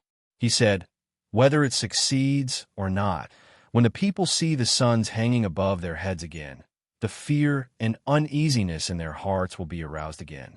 This time, it will be completely aroused. They will not sit still and wait for death. For their lives, these people will do anything. The cultivators will definitely become the target of scorn, hated by everyone." Granny Lee felt as if she was suddenly enlightened. She kept praising the High Lord's foresight and wisdom. In the sky, a white cloud swept across the horizon. Tang Zheng, Li Xiaotian, and the Empyrean fairy stood on the somersault cloud. Before leaving, Tang Zheng suddenly remembered that Li Xiaotian was not part of this trip. After all, the heaven-shocking bow and the sun-shooting arrows already belonged to her. Moreover, she had also cultivated Hoi's archery, which was a trump card against the soul of the Golden Crow. The 3 of them gazed into the distance in the direction of Heavenly Mountain. From time to time, he would look up at the sky. There were already 3 suns. The number was increasing so quickly that it made people speechless. It also gave people a deep sense of unease. A scorching heat wave rolled down from the sky and covered their bodies. Fortunately, they were not ordinary people, circulating their martial arts. They were able to withstand the heat wave. However, the others were not so lucky. In the streets and alleys, the ordinary people were already drenched in sweat. Their moisture was quickly evaporating, and they looked like they were about to turn into human jerky. Many people directly jumped into the water, but the water was also steaming and quickly evaporated. Flames rose into the air from many places, and alarms rang out everywhere. Everyone felt a sense of despair, as if the god of death had descended. But at the same time, there was a strong anger in their hearts. It was like a volcano that was about to erupt. Cultivators, this is the evil of cultivators. They want to destroy humanity. Cultivators are the public enemy of humanity. Similar thoughts appeared in many people's minds, accompanied by anger that burned fiercely. In view of the previous few grand and earth-shattering events, cultivators were no longer an absolute secret group. Although the authorities had sealed off the real news and issued various seemingly scientific explanations, the ordinary people did not completely calm the panic in their hearts. They had also heard about the cultivators from various sources and rumors on the streets. It turned out that there was such a huge group of people hidden in the crowd. At that time, people did not have a direct impression of the likes and dislikes of the cultivators, nor did they have an absolute standpoint of benefits. But this time was different. The cultivators had caused all kinds of big events again and again, threatening the survival of the human race. Even a clay figurine had some anger. Moreover, this was a matter of life and death. They had no reason to retreat, and the hatred in their hearts for the cultivators grew day by day. Kill the cultivators. We are not willing to be sacrificial lambs. Yes, kill the cultivators. This group of bastards. Even if we die, we will drag one of them down with us. Anger was contagious. It was as if there was an invisible hand controlling everything, causing the anger to become more and more intense. I heard that there are cultivators in a place. A very large area is occupied by these cultivators. Let's go find them and take revenge. Kill one and earn one. Yes, kill the cultivators. The crowd moved. The crowd was excited and crazily rushed toward the place. The heat wave caused the air they exhaled to be hot, as if it could ignite. Not long after, the crowd arrived at Tang Zheng's villa. This villa had been completely bought by him. Only his core members lived here, and almost all of them were cultivators. When the patrolling witches saw this group of excited people, they were shocked. Their attention was completely attracted by the soul of the golden crow in the sky. They did not expect that there would be people attacking the villa. Moreover, this group of people were clearly ordinary people. They were not martial artists, nor were they cultivators. They were a group of motley crew. 3 cobblers were better than Zhuge Liang, even if the other party's strength could not be compared to theirs. But after all, there were many of them. There was like a fortress. After twisting into a rope, the power that erupted was still not to be underestimated. The villa was protected by a large formation. The crowd could not break through it all. Although it was empty in front of them and there were no obstacles, the crowd was still blocked by an invisible wall. Bang, bang, bang. These people punched the protective barrier again and again, only to hear the sound of the air being torn apart. These people were rebounded by the huge force and were sent flying backwards. They could not break through the protective barrier at all. Instead, they were sent flying. However, this did not scare them away. Instead, it made them even more ferocious. They clamored to break through the protective barrier. Seeing this, the witches were helpless. They loudly advised them not to waste their energy and to leave this place quickly. Another sun appeared in the sky. 4 suns hung high in the sky, making the crowd even angrier. The people who were originally watching changed their attitude. Like the most ferocious beasts, they hysterically attacked the protective barrier. They did not listen to the witch's advice. They thought that the other party was afraid of them and deliberately gave in. Therefore, more and more people gathered outside the villa. Tian Chanzi and the others were at the entrance of the villa. They sized up this group of people without leaving a trace. The crowd was too far away, so they could not see their faces clearly. However, they could clearly feel the intensity of their anger. It was as if they could burn everything in the world. They looked at each other and discussed countermeasures. Boom! Chapter 1337. Flames burst forth, and a loud rumbling sound rang out. The protective barrier trembled. Tian Chanzi and the others cried out in alarm. They're using a bomb. Such a vicious explosion had occurred in the capital. This group of people were truly brazen and unscrupulous. They came prepared. The authorities definitely won't care. Tian Chanzi hit the nail on the head. The other people's expressions suddenly changed. You're saying that this is a planned operation? Then how do we deal with it? They're just ordinary people. How can they be our opponents? There's nothing to be afraid of. Someone said confidently, not caring at all. Tian Chanzi was the one who made the decision. He said in a deep voice, "Even so, are we really going to kill these ordinary people who don't even have the strength to truss a chicken?" The surroundings immediately quieted down. No one was willing to do that. Those were executioners, demons, not people like them. Tian Chanzi shrugged and said, "Then it's settled. They definitely won't be able to break through the protective barrier. Our worries are groundless." Yiding Dang suddenly said, "Yes, this was set up by Tang Zheng. It's safe enough. They definitely won't be able to break through." The others agreed and couldn't help but sigh in relief. If they didn't confront these different people directly, then they could avoid bloodshed. The people outside the protective barrier were all fierce and ferocious. Most of them used to be ordinary people. No one would have thought that in the blink of an eye, they would become so crazy and unreasonable. They also saw Tian Chanzi and the others. A stream of obscenities came out of their mouths, making it hard for them to stop. Tian Chanzi and the others frowned when they heard this. However, they forcibly suppressed their anger and didn't rush up to confront them directly. "Get out of the way!" A shocking roar exploded in everyone's ears like a clap of thunder. The crowd was forcibly separated by force, and a group of people walked straight in. Yin Qishan and Yin Luyan. Tian Chanzi and the others were shocked. What were they doing here? Before they could ask, insults were thrown at them. "Hurry up and leave. What are you doing here?" Yin Qishan followed the orders of his father, Yin Patian, and brought his son and a pair of elite soldiers to support him.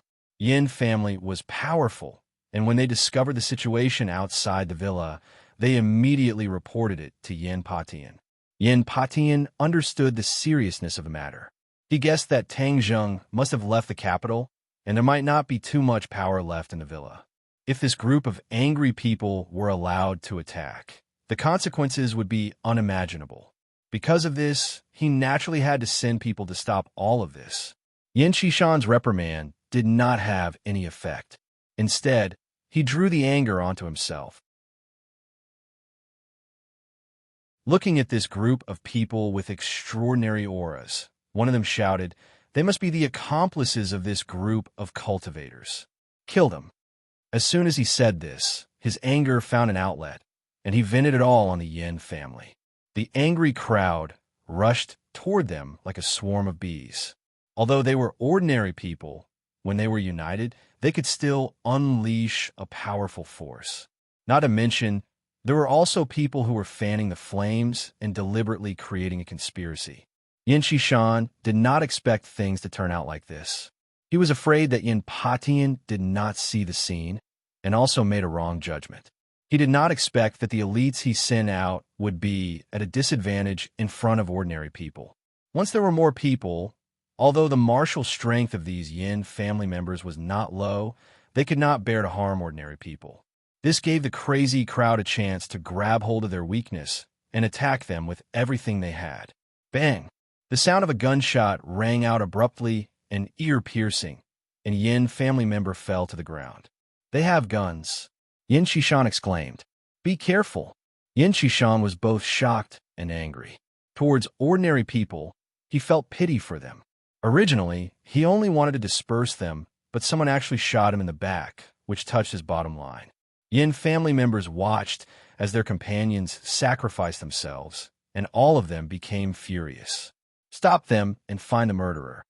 Yin Qishan roared. Bang! Another gunshot rang out. The bullet shot straight towards Yin Qishan. However, he had a lot of battle experience and was strong, so this bullet did not take his life. He narrowly avoided it, and his gaze immediately locked onto a person in the crowd. He pointed at him and shouted, "Catch him for me." Whiz! A few Yin family members soared into the air, like a rock spreading its wings, and landed beside that person, trying to grab him. However, the people around them were not to be trifled with. They immediately reacted and stopped them. The two sides immediately clashed. The Yin family was already furious, so they did not show any mercy. A few people were knocked down to the ground, and although their lives were not in danger, their actions completely infuriated the crowd. They were like crazed wild beasts, attacking the Yin family members. The difference in numbers between the two sides was huge, and they were completely entangled. Tian Chanzi and the others saw this and shouted, "The Yin family members are here to help us. We can't turn a blind eye to them getting hurt." Therefore, a group of people immediately rushed out of the protective shield and fought with these people. The area was in a mess. Tang Zheng did not know the situation at home. He had already seen the 5th sun rise, and there were 4 more to the 9th sun. The Yellow Emperor's former subordinates were about to succeed. Sky Mountain finally came into view, and he immediately flew towards the mountain peak. From afar, he saw the battle on the mountainside. On one side were the people he had left behind, and on the other side were the Yellow Emperor's former subordinates. Tang Zheng's people did not wait for their deaths. They directly charged towards the mountain peak and broke through the camouflage of the Yellow Emperor's former subordinates. However, they were intercepted by the Yellow Emperor's former subordinates halfway up the mountain. Both sides suffered heavy casualties, and neither side retreated. The pure white snow on Sky Mountain had begun to melt. After the ice had melted for 10,000 years, it was like a mountain stream flowing down from the mountain peak. The sound of flowing water could be heard continuously. Finally, it gathered into a surging stream, washing away everything it passed. Sky Mountain seemed to have shed its outer layer, revealing its skin, hard rock. The stream did not completely flow to the foot of the mountain. A portion of it turned into steam and rose into the sky. The sky became dark, and dark clouds covered the sky. However, they were still unable to completely block out the dazzling light. Whoosh! The somersault cloud was extremely fast, and it flew to the mountain peak. Looking down, the Yellow Emperor's troops were still covered by the camouflage. Even though they were in midair, they could not see their figures. However, Tang Zheng knew that this group of people was hiding on the mountain peak. He had to rush down and completely destroy the camouflage before he could see them. Without any hesitation, he ordered the somersault cloud to dive down like a fighter jet. The air was filled with a sharp, piercing sound. The Empyrean Fairy, Li Xiaotian, the Thundercloud Beast, and the Scarlet Lunar Beast were all on full alert. They stared at the mountain peak with burning eyes. Whoosh! A beam of light from a Dharma treasure rose from the mountain peak and attacked the somersault cloud directly. "Dodge!" Tang Zheng shouted. The somersault cloud nimbly dodged the attack and landed steadily on the mountain peak. Whoosh! Whoosh! Whoosh! One attack after another seemed to appear out of thin air, attacking them from all directions. The Empyrean Fairy frowned and shouted, "Break!" A wave of energy shot out from her body in all directions like a shockwave. In the blink of an eye, the scene around them changed drastically. The camouflage disappeared. The Yellow Emperor's former subordinates were all exposed in front of them. Everyone was casting their techniques. A portion of them attacked them, while a portion of them used a secret technique to condense the Golden Crow's soul. Mo Xie and Yi Meiyu were among them. Tang Zheng waved his hand and used the sky swallowing technique.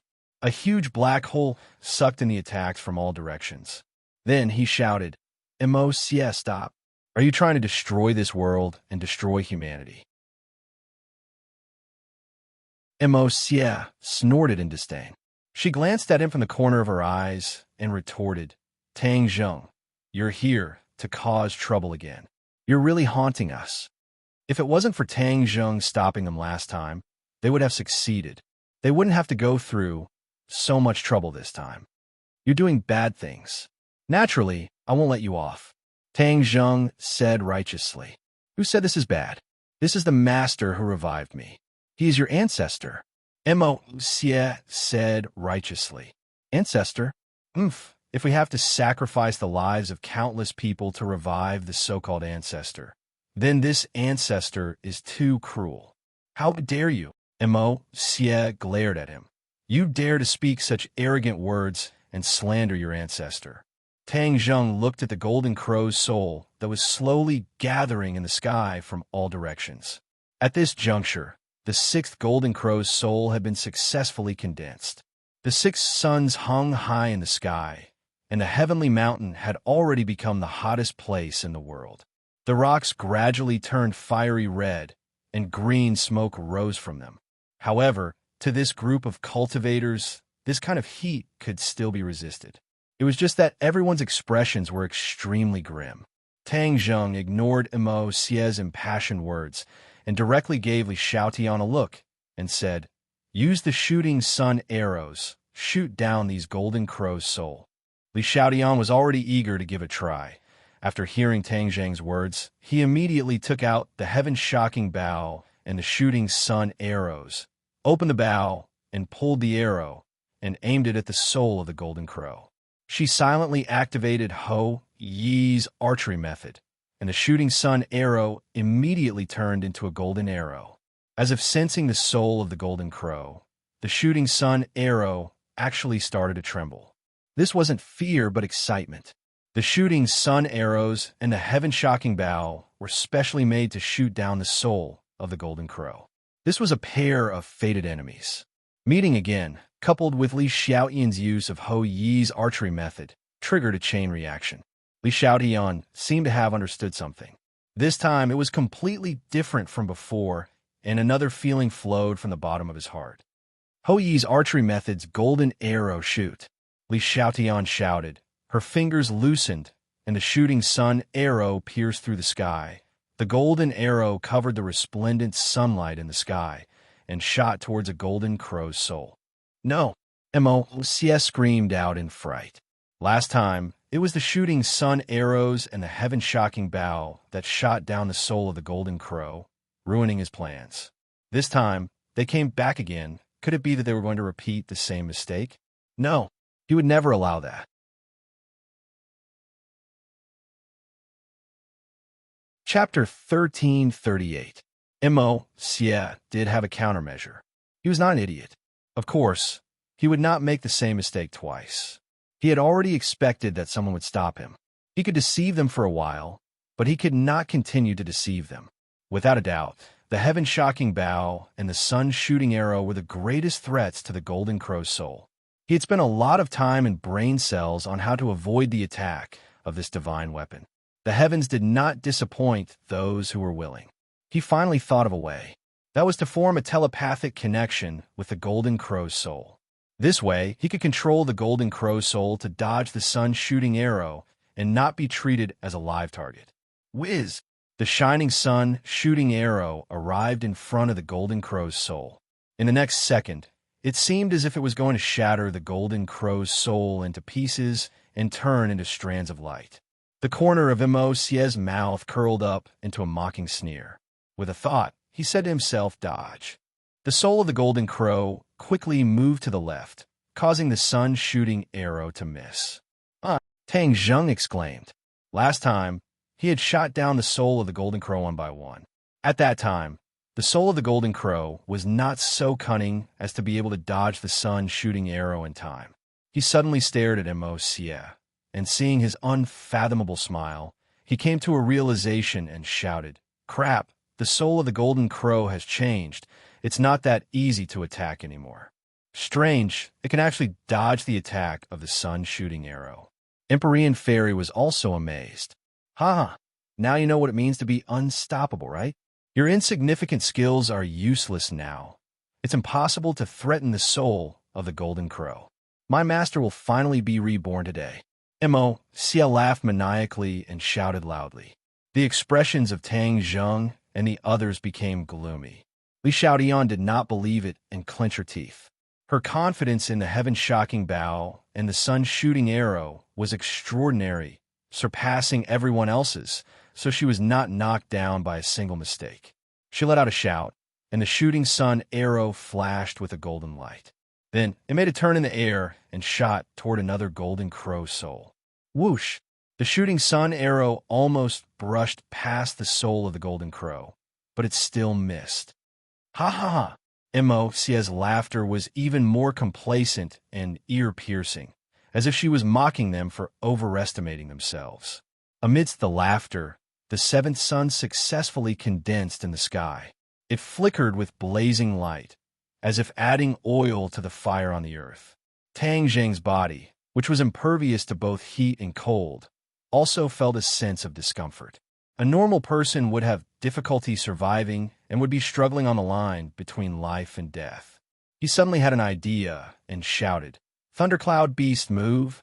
Whoosh! The thundercloud beast soared into the sky and transformed back into its original form. Its huge wings were like a dark cloud, covering the sky and blocking the sunlight. If it was an ordinary bird, its feathers would have long been set ablaze. However, the thundercloud beast was no ordinary bird. It flapped its wings fiercely, creating a gale that blew away a large portion of the heat wave. Even the fragments of light from the golden crow's soul were blown away. The eighth sun was about to condense successfully, but it immediately stopped due to this delay, not to mention the ninth sun. Xia was furious and said, "Thundercloud beast, you bastard, how dare you ruin my plans? Watch my Ganjiang sword." Whoosh!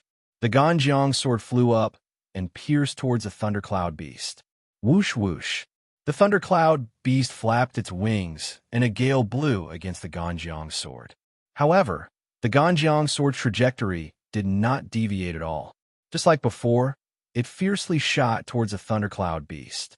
A bolt of lightning flashed through the thundercloud beast's eyes. Its entire body flickered with crackling lightning. Ha! The lightning landed on the Ganjiang sword. The Ganjiang sword finally tilted, but its attack did not decrease and still shot towards the thundercloud beast. Its huge body was like a living target. No matter how the Ganjiang sword tilted, it could still accurately hit it. The Ganjiang sword was about to hit the thundercloud beast. A trace of panic flashed through the thundercloud beast's eyes. With a flash of lightning, it quickly shrunk. In the blink of an eye, it turned back to the size of a puppy, narrowly dodging this attack. The Ganjiang sword almost brushed past its body. One could even feel the shock brought by the sharp sword chi. "Thundercloud beast, let's see if you still dare to stir up trouble." Xia laughed. He did not put the thundercloud beast in his eyes at all. The light spots of the golden crow's soul that had been blown away earlier quickly gathered again. The eighth sun seemed to be about to condense successfully. I definitely can't let him succeed. Tang Zheng secretly clenched his teeth. This extreme heat seemed to be able to evaporate all the water in one's body. He did not know what it was like in other places. Clouds summoning rain. Tang Zheng secretly shouted and used the dragon god technique. A mysterious power spread out in all directions. The dragon slayer was in a certain corner of this world. Using the dragon god technique at this time was definitely not a good idea. However, the consequences of this extreme heat were unimaginable. If it was allowed to continue developing, this world would really be destroyed. Thus, he abandoned his personal safety and used the cloud summoning rain. The dragon race's divine ability was indeed extraordinary. There were originally black clouds in the sky, which was the water evaporated from the ground. When he used the cloud summoning rain, the clouds immediately became thicker under the effect of the mysterious power. Kacha! A bolt of lightning fell from the clouds, as if it wanted to tear the sky apart. The light of the lightning and the sun reflected each other, and was especially dazzling. Whoosh! Torrential rain fell from the clouds, sprinkling onto the ground and onto everyone. Some of the people with weaker cultivations were immediately drenched. However, for the experts, the rain could not touch their bodies at all. An invisible power blocked the rain. The torrential rain immediately swept away the extreme heat, causing a refreshing feeling to attack one's heart, adding a sense of coolness. The clouds were still rapidly spreading in all directions. Everywhere it passed, the torrential rain swept away a portion of the extreme heat and immediately suppressed the flames on the ground. It was not enough to cause a huge fire to spread across such a large area. When the Empyrean fairy saw this, she also understood Tang Zhang's good intentions. Without a doubt, the cloud summoning rain could not stop the soul of the golden crow from condensing. It could only prevent the world from being destroyed immediately, reduce the extreme heat, and make people feel better so that they would not be dried up under the sun. Don't worry about the clouds summoning rain. I will stop Mo-Sia, the Empyrean fairy said without hesitation. Her figure flashed, and she directly rushed towards Mo-Sia. The cloud spread very quickly. Not long after, with the heavenly mountain as the center, the dark clouds covered a radius of tens of kilometers, hundreds of kilometers, and finally thousands of kilometers, bringing rain to these areas. The people cheered as they looked at the dark clouds. They were on the verge of tears. Many people knelt on the ground, kowtowing to the sky, muttering, "God, you have finally shown mercy. This rain is good." The sun was on one side, and the rain was on the other side. The rain and sunlight mixed together, and this was a sun rain. However, this rain did not fundamentally change the situation. It only alleviated the situation. When the rain fell on the ground, it was quickly evaporated by the sunlight and returned to the clouds. Even a part of the rain was evaporated before it fell to the ground. The clouds in the sky thickened again, and the water content was even higher. It was precisely because of this that Tang Zheng could rely on his own strength to summon the cloud, summoning rain over such a vast land. Otherwise, with his strength, he would not be able to cover such a large area. Tang Zheng was very clear about this point. The so-called advantages and disadvantages. The soul of the golden crow evaporated the water on the ground, and he used this as a precondition to add a suitable fire and let the ground be covered by the rain and the sun at the same time. This at least slowed down the pace of the world's destruction. Rain, evaporation, and rain again. This was like a cycle that repeated over and over. Tang Zheng, what you're doing is futile. You can't completely change the situation. Mo-Sia shouted. Tang Zheng did not say a word, and only silently urged the dragon god technique to summon the cloud summoning rain. As long as he could save some people, then his efforts would be rewarded, and that would be enough. Mo-Sia, you are still a so-called ancient powerhouse, but compared to Tang Zheng, your awareness is more than 100,000 miles away. He is saving the masses of humanity, but you want to kill so many people for your own personal gain. You are really too vicious and merciless. The Empyrean fairy sternly accused. Mo-Sia turned a deaf ear and said, "What is personal gain? What is great merit? Can a junior like you say it clearly? You still dare to boast and lecture me so shamelessly? Humph, the ignorant are fearless. You're already at the end of your rope. There is no other way. You should just give up this so-called struggle." Give up? Humph. I, the Empyrean fairy, do not have such a word in my dictionary. The Empyrean fairy soared into the air and summoned the mountain river map. The Ganjiang sword flashed and fiercely attacked the mountain river map.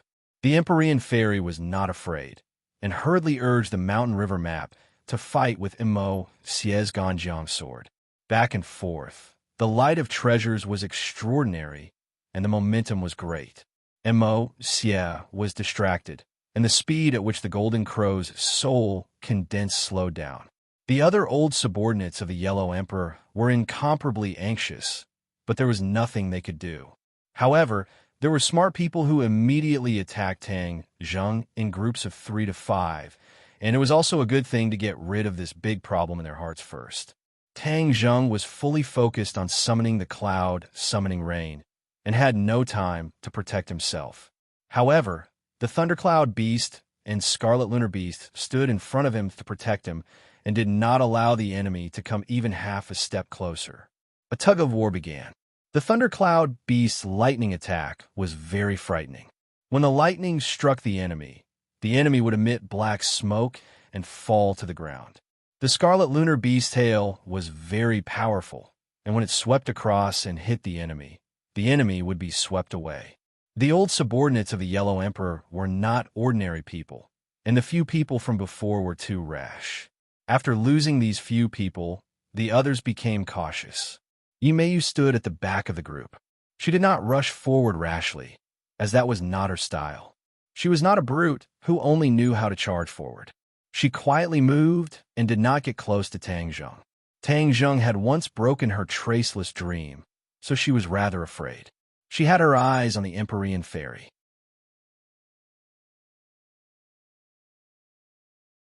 Chapter 1339.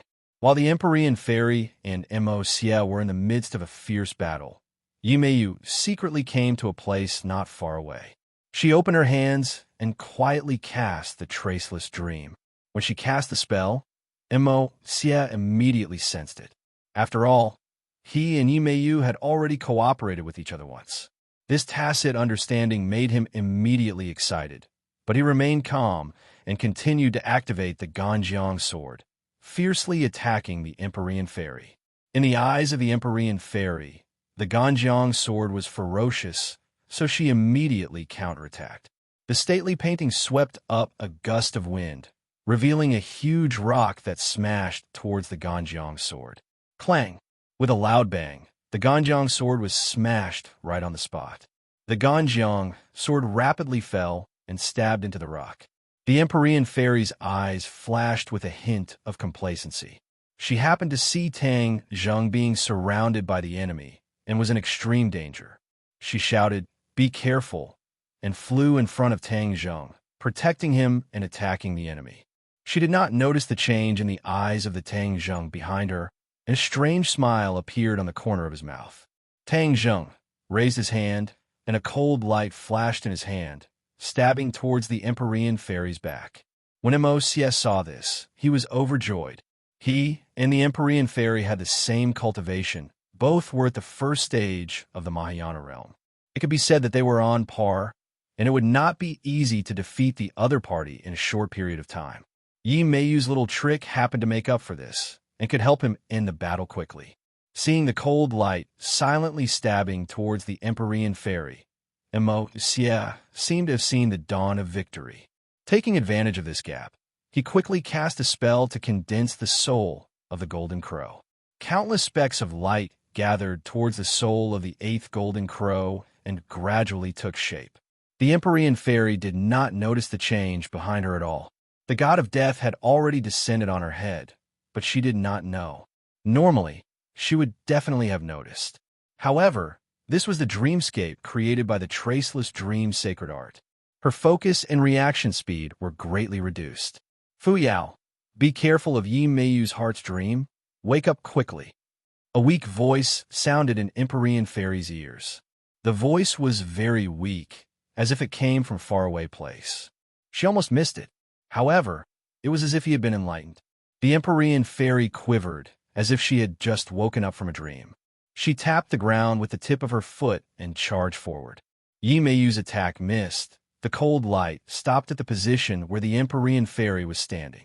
If she had not rushed forward for a distance, the cold light would have pierced through her back. The Empyrean Fairy turned her head and happened to see this scene. Her consciousness immediately became clearer, and she kept telling herself that this was all a dream. Traceless Dream had lost its effect. The appearance of Tang Zheng underwent a tremendous change and turned into Yi Meiyu's appearance. The killing intent in the Empyrean Fairy's eyes surged as she said, "You still want to use this method to kill me?" Whiz! A ray of cold light flew out from the mountain river map and shot straight towards Yi Meiyu. Yi Meiyu panicked and immediately ran backwards in an attempt to avoid this attack. She was very clear about the difference between her and Yi Meiyu. Furthermore, as long as Traceless Dream lost its effect, her so-called attack would not be of much use. She wanted to dodge, but it was useless. Puff! The cold light pierced through her chest, bringing with it a flower of blood. She fell backwards with a loud bang, her eyes flashing with despair. "Be careful!" Mo. flew behind her and caught her, preventing her from falling into the bottomless abyss below the heavenly mountain. Mo. anxiously tapped on her body a few times. This time, the damage was very severe, passing through her right chest and almost injuring her heart. At the last moment, she dodged in time to avoid the vital point of her heart. "Don't worry, I'll save you." Mo. comforted her, circulating her energy to stabilize her injuries. Yimei's face was pale and her breathing was heavy. In that moment, she felt the threat of death and her heart seemed to have stopped beating. At this moment, she was finally still alive.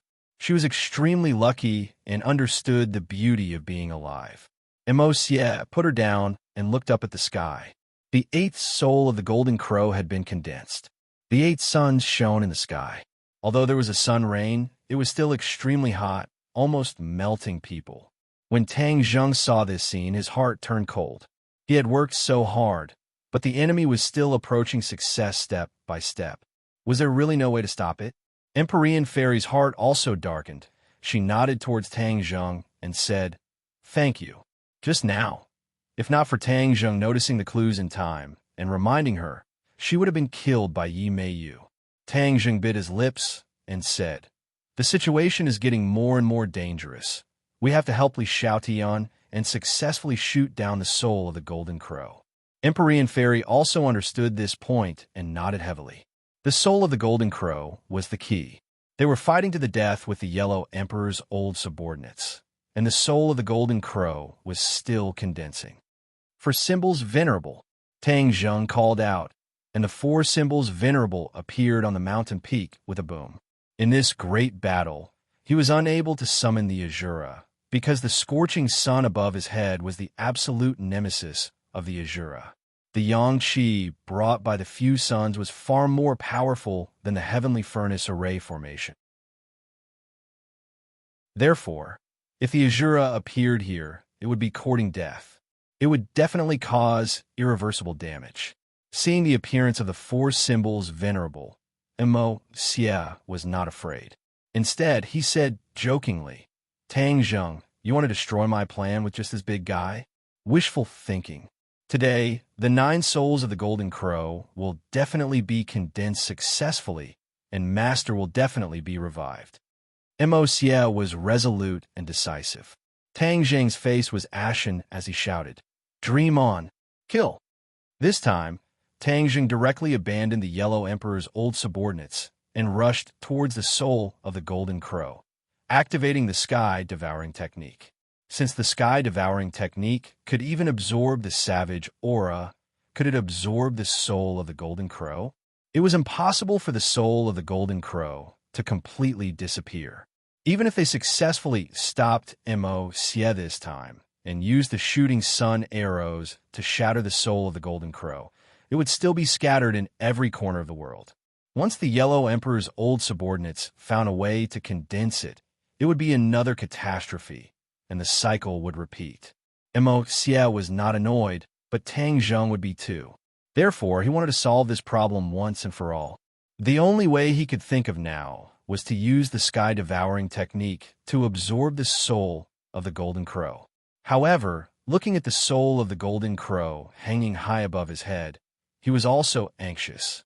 Regardless of whether he succeeded or not, he would try again. Therefore, he activated the sky-devouring technique and rushed towards the soul of the golden crow. The 2 black holes in his palms merged into one, turning into a huge black hole. Whoosh whoosh.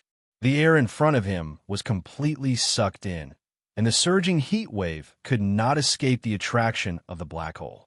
Seeing that he was about to get close, suddenly, a blazing power poured into his body from the top of his head.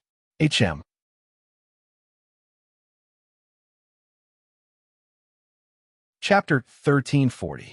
Discovering the situation of the pure yang energy, Tang Zheng was shocked and cried out, "Oh no!"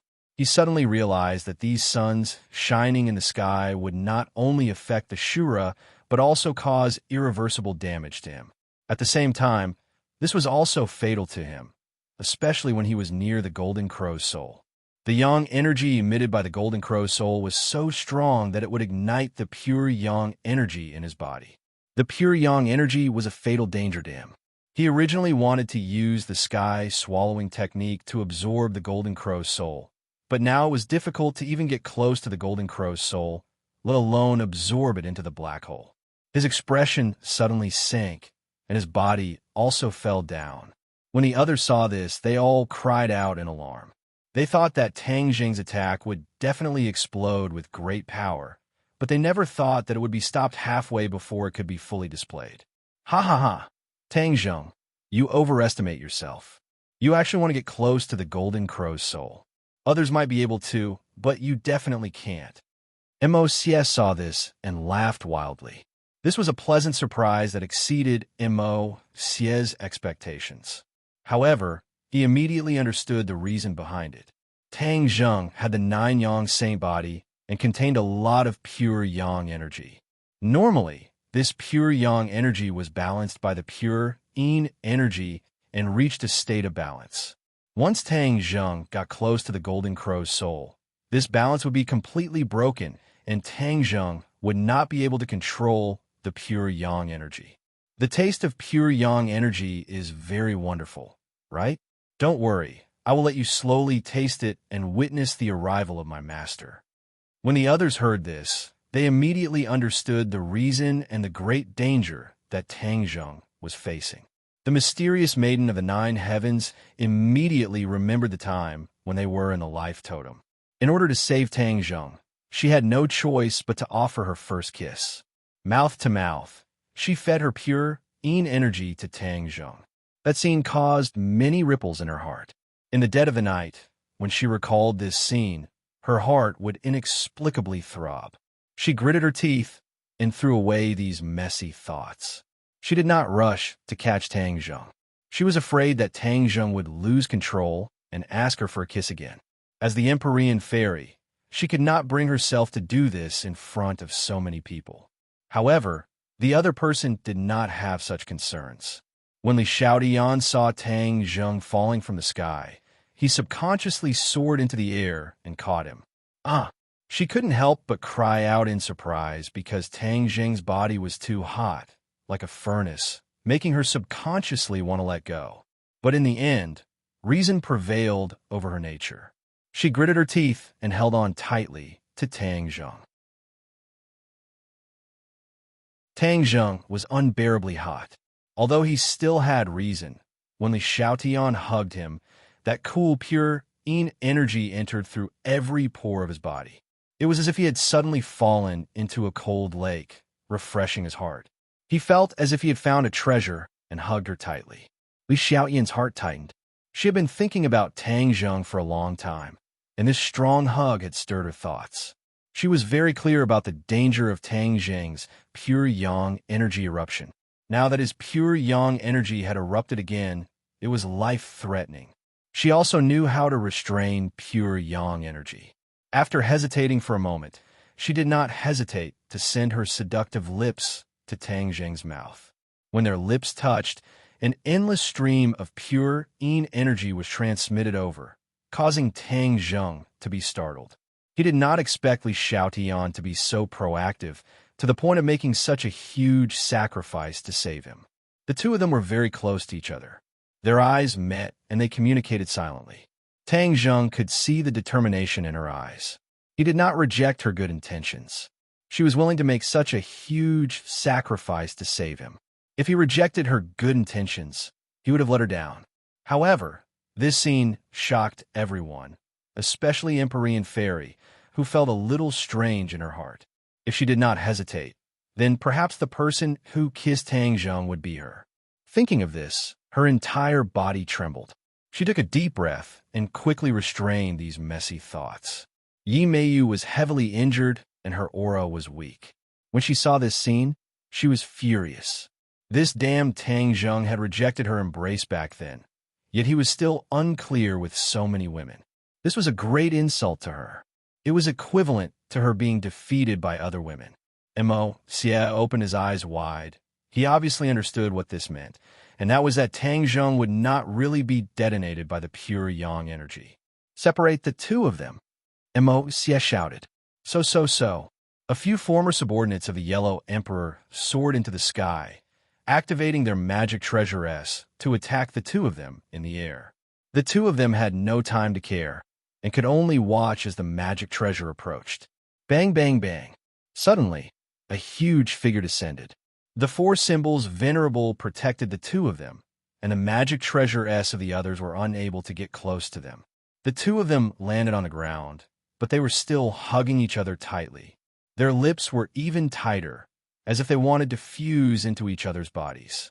The restlessness in Tang Zheng's eyes gradually calmed down, and his eyes lit up with a trace of gratitude.